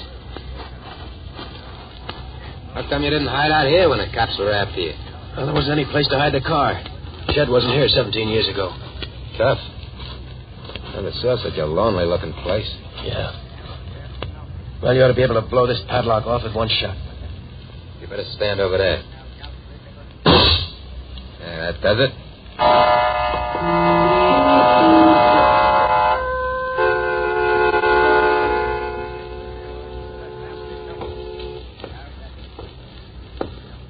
How much further is it? Seems like we've been walking an hour already. Right up ahead. Sure you can find your way out again? All these cabins look alike to me. Yeah, I know the way out. Sure it's damp in here. Hey, what was that? Oh, probably just a rat running past you. Place is full of them. Seems to me it's taking a long time to find that place where you hid the dough. If you're trying anything, Here's where it is. Now hold the flashlight a little higher. That's it. I hid the suitcase behind this rock. Got it? Down that chest. Here it is. Yeah, that's it. That's it, all right. I can still recognize it. Open it up. Well, there's the dough. Yeah. Still in the bank rafters. Look at it. Over $250,000. What's so funny? Answer me. The other guy always gets what he goes after in the end, huh? Yeah, now I got the dough. And I'm asking you again, what's so funny? Look at the money. Go ahead, look at it. I'm looking. What about it? Yeah, you're looking, mastermind, but you don't see. All those bills are goldbacks. Goldbacks? Yeah, that's right. In 1933, the government called in all goldbacks. That's how the kidnapper Bruno Hauptmann got caught, trying to pass goldbacks after the government had called him in. You mean that dough is no good? That's just what I mean. You try passing any of that dough and you'll end up doing time. You've known all along that dough was no good? Ever since 1933. Knowing it was worthless, I never intended coming here for it. But you made me. I'm going to let you have it, you rat, for leading me on like this. Well, why don't you? Come on, pick up that suitcase. Let's get out of here. Oh, wait a minute. I forgot to tell you, Chuck. Tell me what? I'm staying here. You're staying here? Yeah, that's right. Now, look, I've had enough out of you. Start leading the way out. I guess you didn't understand. I said I'm staying here. Get going or you'll get it right between the eyes. That doesn't scare me. You see, Chuck, there was something else I didn't tell you. Something else? Yeah. I didn't get out of prison on good behavior. I got out because the doctor said I was going to die in 3 months. You're going to die? In 3 months? Yeah, that's right. I thought I'd die peacefully on my farm. Only you wouldn't let me do that. So I've decided to die here. With you, as company. Steve, you can't do that. Can't do that, Steve. You gotta get me out of here. You gotta. I don't have to do anything I don't want to. But get me out of here, Steve. I'll make it worth your while. I got dough. I got lots of dough. It's too bad you won't be able to take it with you. Steve, I'll give you 100 G's. 200 G's if you get me out of here. It's not going to be tough for me to die, because I only got 3 months anyway. But I'm going to enjoy watching you. You're going to get weaker and weaker as you plead with me to lead you out of here. Then you're going to get desperate and try to find a way out by yourself. But you'll never make it. You'll go wandering from one cabin to another, and then in the end you'll probably wander back here to find me dead. And your flashlight's going to go out. Huh? You'll be all alone in the dark with the rats and the bats. Oh, stop it! Stop it or I'll shoot! And then you go weak and the rats are going to close in on you before you know it. Steve. Steve. I didn't mean it. Well, you made me. Steve, say something.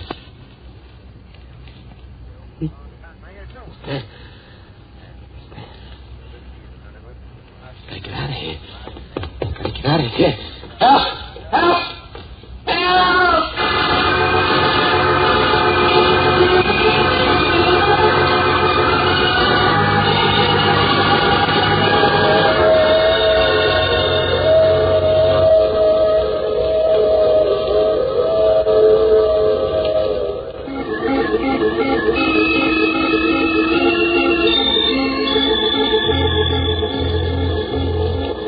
is the mysterious traveler again. Did you enjoy our little trip? Or what happened to Chuck Williams? Oh, the poor fellow was found dead a month later when the cabins were opened for the summer tourist trade. Seems Chuck had wandered from cabin to cabin without being able to find his way out. Evidently, he'd gone mad in his last hours, for he was found with his pockets stuffed full of bills. Gold racks. Now, I recall another case in which two ghosts came face to face, only to discover that... Oh, you have to get off now. I'm sorry. But I'm sure we'll meet again. I take this same train every week at this time.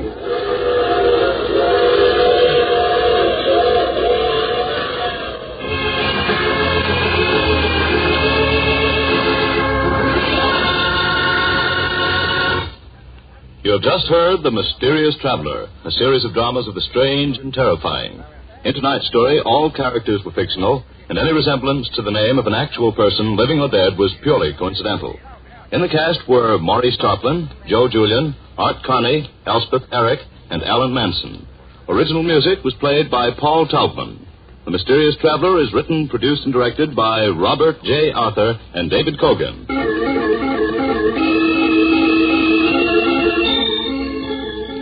Listen next week to a tale titled Death Writes a Letter. Another strange and suspenseful tale of the mysterious traveler.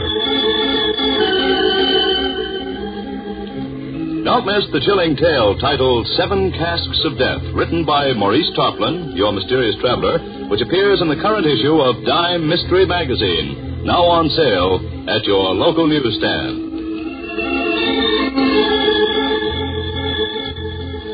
This program has come to you from New York. Another program of tense and dramatic action will follow in just a minute. Stay tuned to the station for Official Detective. Carl Caruso speaking. This is the Mutual Broadcasting System.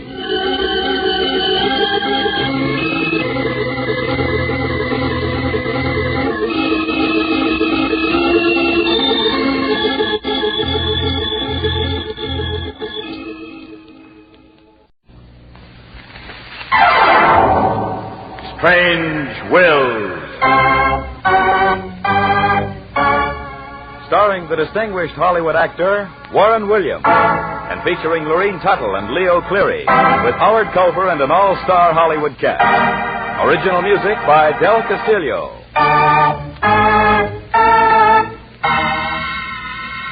Dead men's wills are often strange. We cannot attempt to understand them or try to find the answers.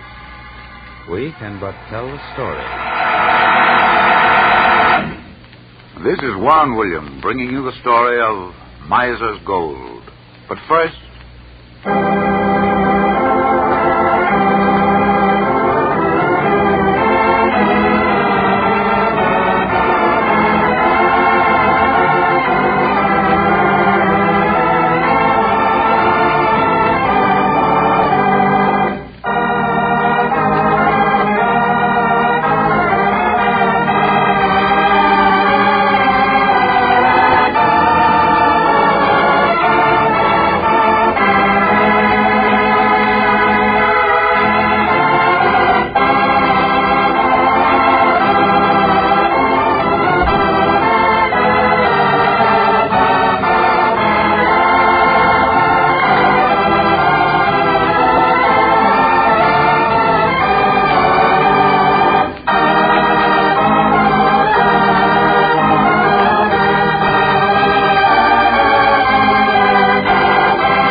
Now back to Warren Williams as John Francis O'Connell in Miser's Gold.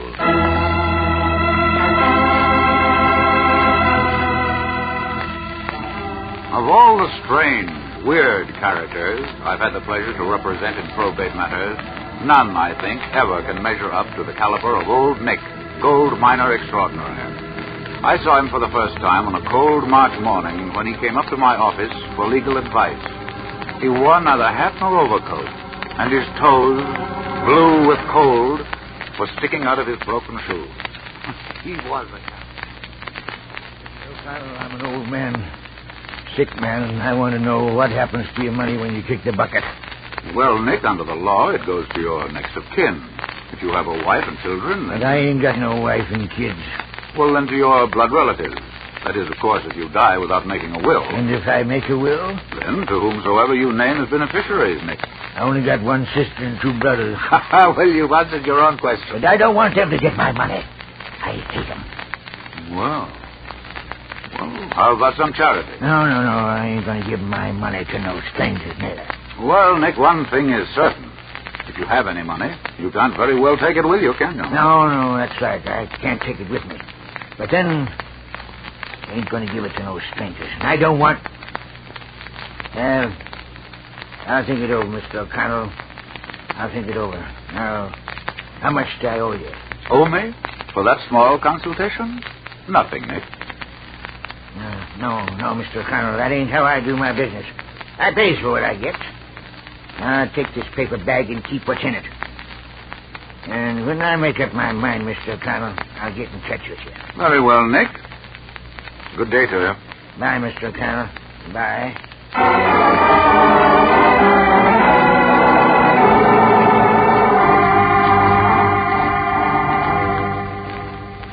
After Nick had left the office, I untied the string around the little paper bag he'd given me. It felt like a bag of sand.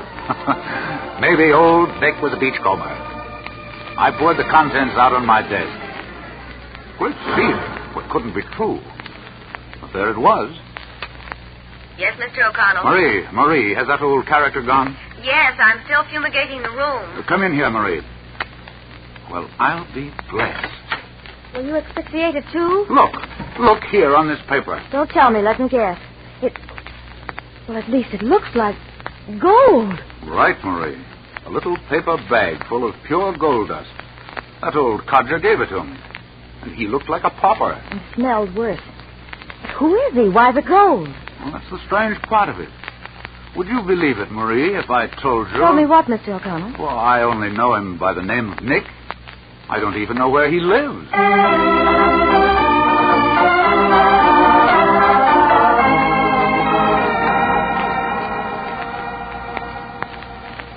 But as it turned out, that wasn't the last of old Nick. One morning, Marie came running into my office. Mr. O'Connell, it's a postcard from that character that came in to see you. Huh? We know his last name now. It's Nick Oboler. And we know where he lives, too. Here, give it to me. Dear Mr. O'Connell, I thought over what you told me. I want you to come to my shack tonight. Take Silver Canyon Road to end. Then stop. And you'll see a path that goes up mountain. You'll have to walk the rest of the way. I live on the top of the mountain. You can't miss it. I want to make a will. Nick Oboler.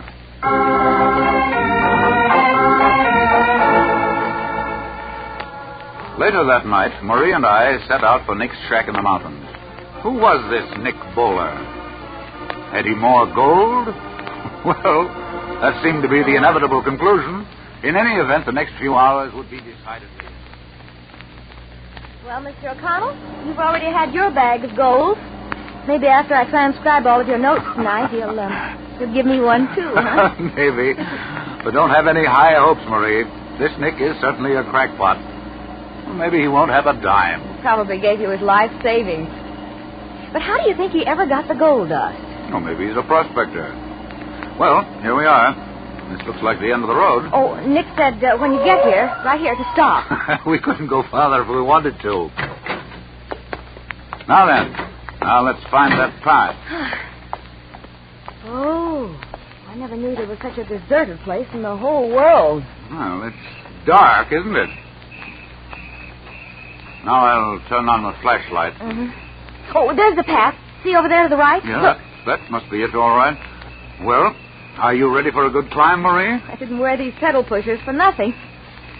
Oh, but this mountain looks awfully high. And steep, too. But let's get going.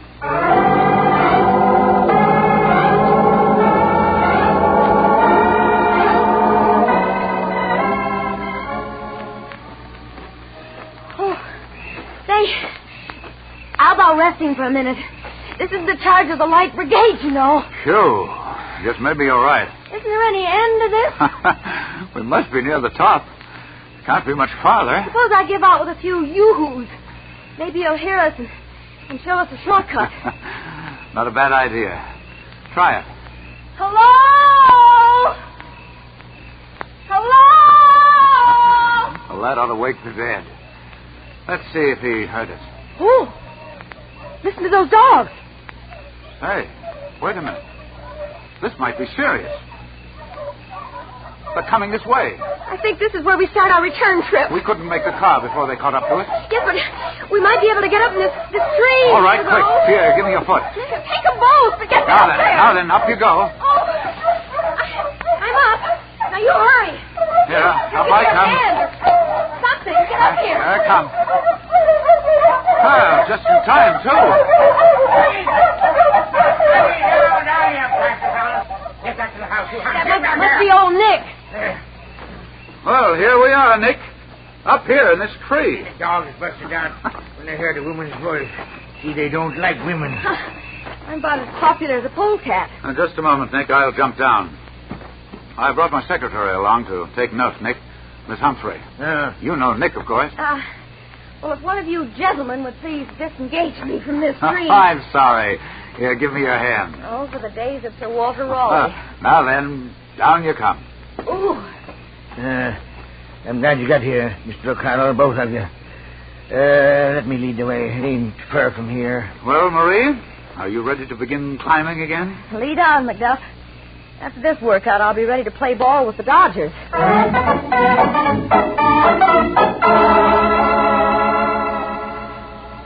Well, folks, here we are. So, this is where you live, Nick. Yeah. No wonder you haven't any neighbors. Only got one. He lives about a mile away. You can see I don't live very fancy-like. It's just a one-room shack on the mountaintop. It ought to be nice and breezy. High on the windy hill. Sometimes I think the wind like to blow me in the shack right down the mountain. Let's go in and get down to brass tacks. After you, Marie. Well, chair, table, and a pile of bags. Yeah, not much furniture, but then I can only sit on one chair at a time. Marie, be a good girl and park yourself on a sandbag. Oh, this is going to be ducky. Now then, Nick, we're ready to go to work. And I never told you much, Mr. O'Connell, the day I come to your office. Well, suppose you tell me now just what you have to will away and who you want to get it. I got a sister. Her name is Sarah. And two brothers, Herman and Otto. Getting this, Marie? Heirs at law and next of kin. Sister Sarah, brothers Herman and Otto. Yeah, that's right. My sister was married. Her husband died. Name is Stevens. Now, she and my brothers all live in town. Say, before we take inventory, I wish you'd pardon me just a minute while I try making this sandbag a little more comfortable. It doesn't dent very easily. Feels more like concrete than sand. That's my ballast, miss. It helps to keep my house from blowing off the mountain. Hold up there. Let me give me a hand there. Thank you. Don't know if you noticed, but there are 10 bags, and each one's got a name. Oh, you named the sandbags, too. Yep. This one's Evelyn, and that one's Gert, and you're sitting on Mert. Oh, I'm so sorry, Mert. And below is Hattie, Alice, and Marty. Those are your girls, eh, Nick? Not exactly, Mr. O'Connell, but they're the only women I ever knew. I just like 'em. Yep, each bag's got a name. Here, I'll show you why. Pardon me, miss, I'll open up Mert there. Put that paper on the floor, eh, miss? Put it right there. On the floor. That's it. Now, what's coming out? Look. Gold. It's yellow. It's... Oh, no, I'm seeing things. No, you ain't. It's gold, all right. Every last bag is filled with gold. Yeah, look at her run.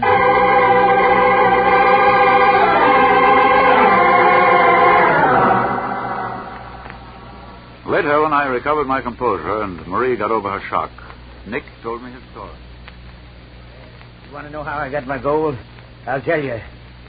In my family, I was always the dumb one. My brothers and sisters would laugh at me because I couldn't get no place in school. Oh, well, you certainly had the last laugh, Nick. And when my father died, he left his business to my two brothers, Herman and Otto, his house and money to my sister.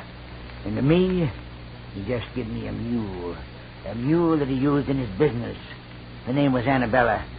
Well, I took Annabella and went into the mountains. Nobody said goodbye. They was glad to get rid of me. One night I camped by a mountain stream. I was downright lonely, hungry, and sick of living. Annabella had wandered off to look for grass, and then... Arabella! What's the matter? Wait, Annabella, I'm coming. Oh, there you are. Now, let's see what the trouble is. Quiet, will you? Oh, so you caught your hold of rope on a rock, eh? Well, keep your dander down, and I'll have you loose in 2 shakes. Set pretty tight. Come on, Annabella. We'll have to pull together now. Come on. I had to pull half the mountain off to get you loose. Now, be a good girl and bed yourself down. Bed yourself down. Annabella! Look! Where the stone came out. It's gold. Gold, Annabella. We've hit pay dirt. You see, sand full of pure gold.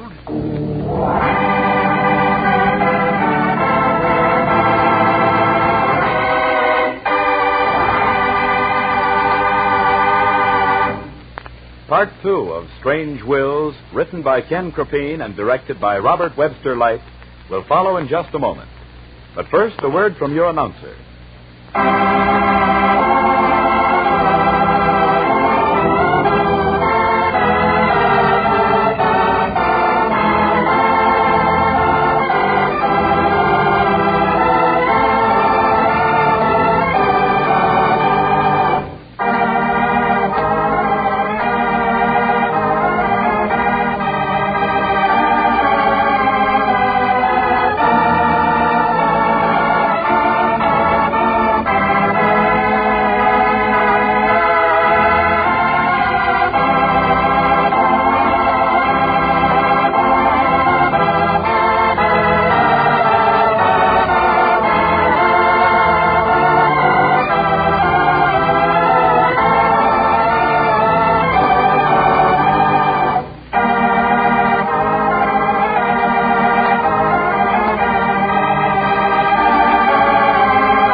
And now back to the Strange Wills story, Miser's Gold, with Warren William as John Francis O'Connell.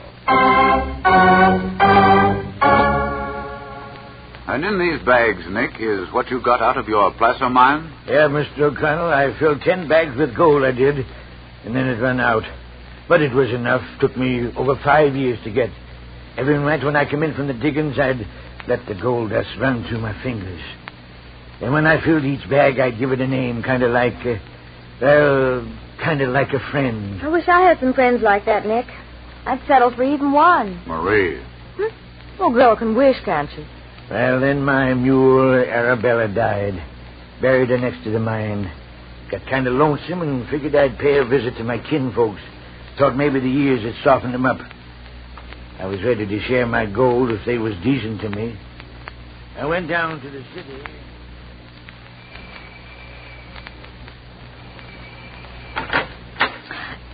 We haven't anything for tramps.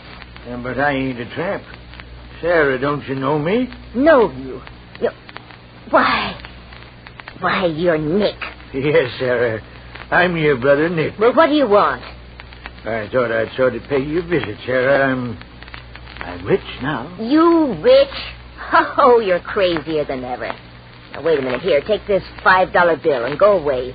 We don't want you to disgrace our family name. But, Sarah, don't you understand? I don't want to understand any more than I can see. Take the money and go away now before I change my mind. All right, Sarah. All right, I'll go. But here, take your money. I don't need it.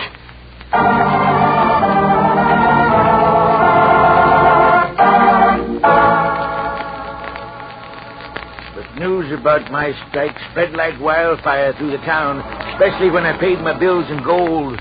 My brother Herman finally run into me one day on the main. Nick, you can't imagine how glad we all are to know that you're well. And rich. Good to see you. Yeah, Herman, I done all right. We want you to come to dinner tonight. We'll all be there to kill the fatted calf. Dinner? Yeah, but Herman, Sarah told me And you must tell us all about your gold. Maybe all of us can share in your good fortune. Hey, Nick?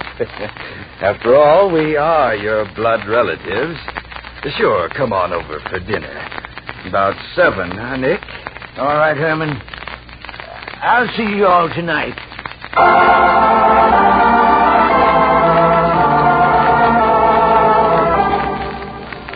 I got to Herman's house a little before 7. It's getting dark. I walked along the side of the house and passed by an open window. Inside, I could see my 2 brothers and Sarah, and they were talking.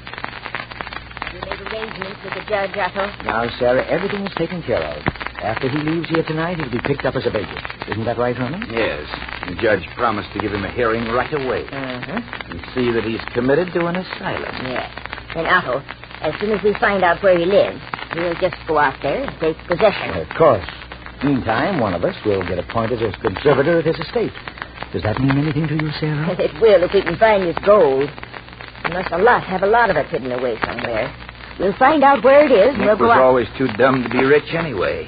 Just like that mule Father willed him. Remember? Oh, that mule.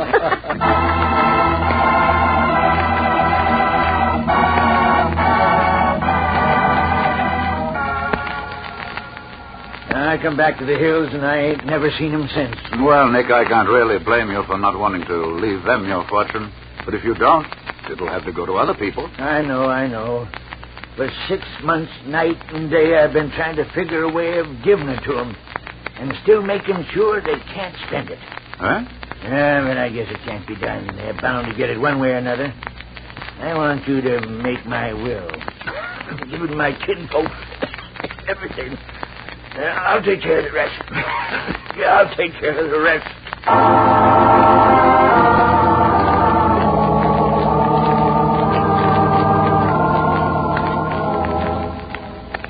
Realizing that Nick was really a very sick man, I lost no time in preparing his will and taking it out to his shack for his signature. As I neared the top of the mountain... Hello, Nick. Hello, Nick, where are you? Oh, go right in the shack, Mr. O'Connell. I'm just fixing things up underneath here. I'll be right up. Fixing things, eh? Well, this place could stand a little fixing. You got my will? Yes, I've got it. Good, then let's get it over with.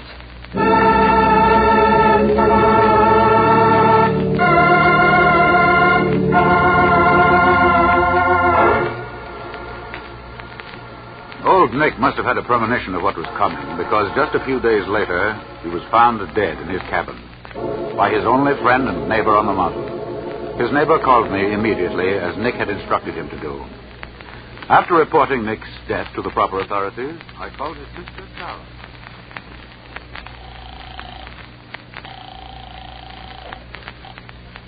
Yes?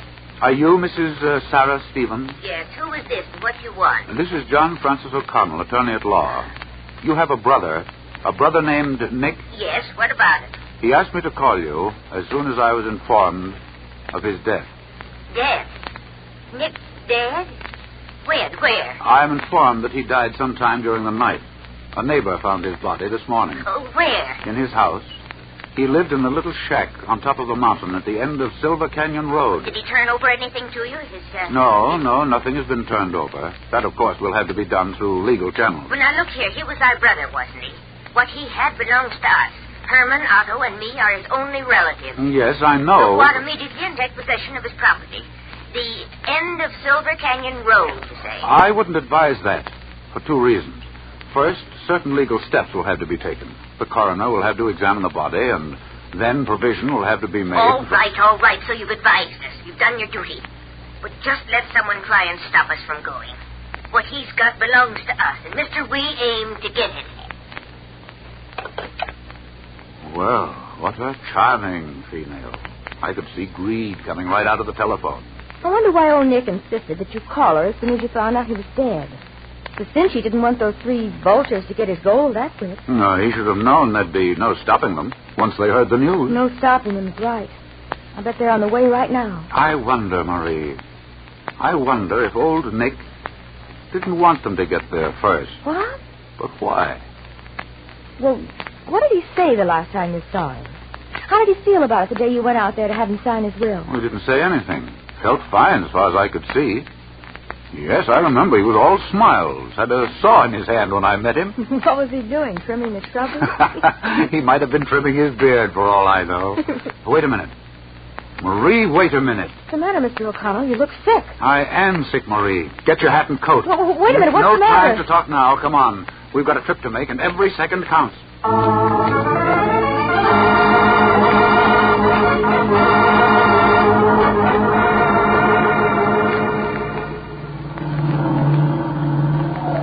Why can't this car go faster? Why can't it... You're already making 72. What do you expect when you're climbing the mountain? Faster, faster. We've got to go faster.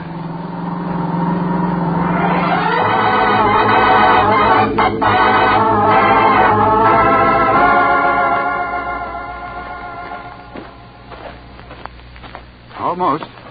Almost up to the top, Marie. Oh. Don't give up. We've got to make it. Oh, we've got to. Look, the shack is still there. It's still there. Oh, thank heaven. Come on, let's run for it. Yeah. I'm right behind you. We'll make it. We'll make it. There goes the shack. We're too late.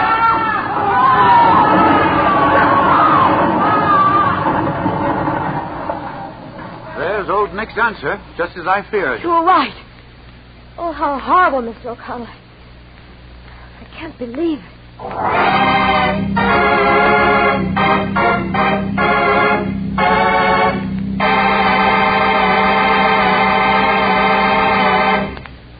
Warren William will be back in just a moment to tell you the rest of the story of the probate cause of Miser's Gold. But first, here is a brief message from your announcer.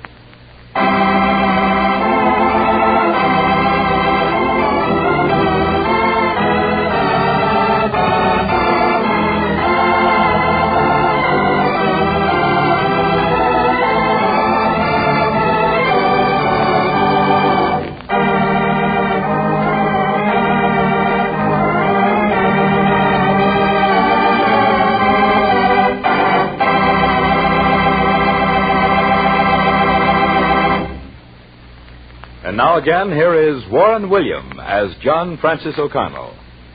You see, Marie, Nick knew that if I had any inkling of his mad plan, I would have stopped it. But how did he ever manage to have the shack tumble down the mountainside just when his 2 brothers and sister were in it? His family may have called him the dumb one, but in reality, Nick was shrewd and crafty. Mm-hmm.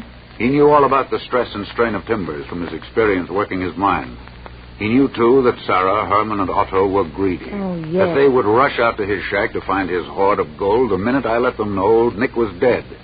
And if you remember, Nick insisted time and time again that they should be notified immediately. Mm-hmm. We know now that Nick sawed into and weakened the supports that held his shack to the mountainside and waited for his greedy relatives to bring him the revenge he so wanted. Oh. Well, they came all right. They stormed into the shack and began tearing everything apart looking for the gold. Their combined weight brought their own destruction. The supports collapsed, and the shack with its unholy 3 crashed down the mountainside. And it seems to me they were all guilty of one sin or another. Every one of them. And how unnecessary. If Sarah would only have listened, I would have told her that Nick had made a will and left everything to them. There was no necessity for their mad race to destruction. Well, that's about all. You know the rest of it. All but one thing. When did you first realize what old Nick was up to? Well, it suddenly dawned on me the morning in the office. I remembered then that the day Nick signed his will, I heard the sound of a saw. Oh? And then I recalled how anxious he was to have me notify his relatives as soon as he died. Too late, I saw the plan of his revenge. He really got his revenge, didn't he? Yes, but not entirely. Sarah and Herman died, of course, but Otto survived the fall. And eventually he will get the entire fortune.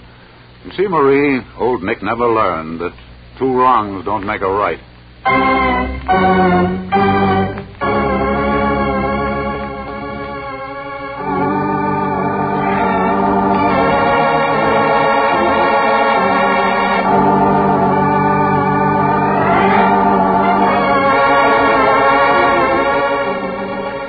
Next week, I have a thriller for you about savage love and romance in the uncharted wilds of the frigid North. Into this desolate and rugged land north of Hudson's Bay, a beautiful, willful young girl comes to claim her inheritance, an enormous tract of land left to her in the last will of a deceased relative. Here she found a peaceful land of virgin forests and Pierre-Baptiste Leblanc, French-Canadian trapper, who molds women to his way of life, or else. But the girl had a mind of her own. That is, until the night the timber wolves serenaded her just outside her cabin door. And then... well, I can promise you a story filled with action and suspense. Will the strength and brawn of Pierre-Baptiste Leblanc finally win over the determination of this pampered, beautiful woman to resist love in the frozen wastes of the far north? You'll find the answer in the story we call East of Hudson's Bay. This is Warren Williams, inviting you to listen again next week.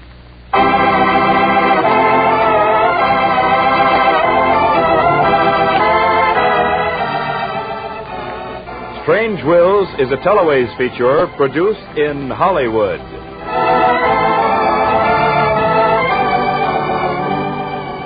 Any similarity between names used on this broadcast and those of living persons is purely coincidental.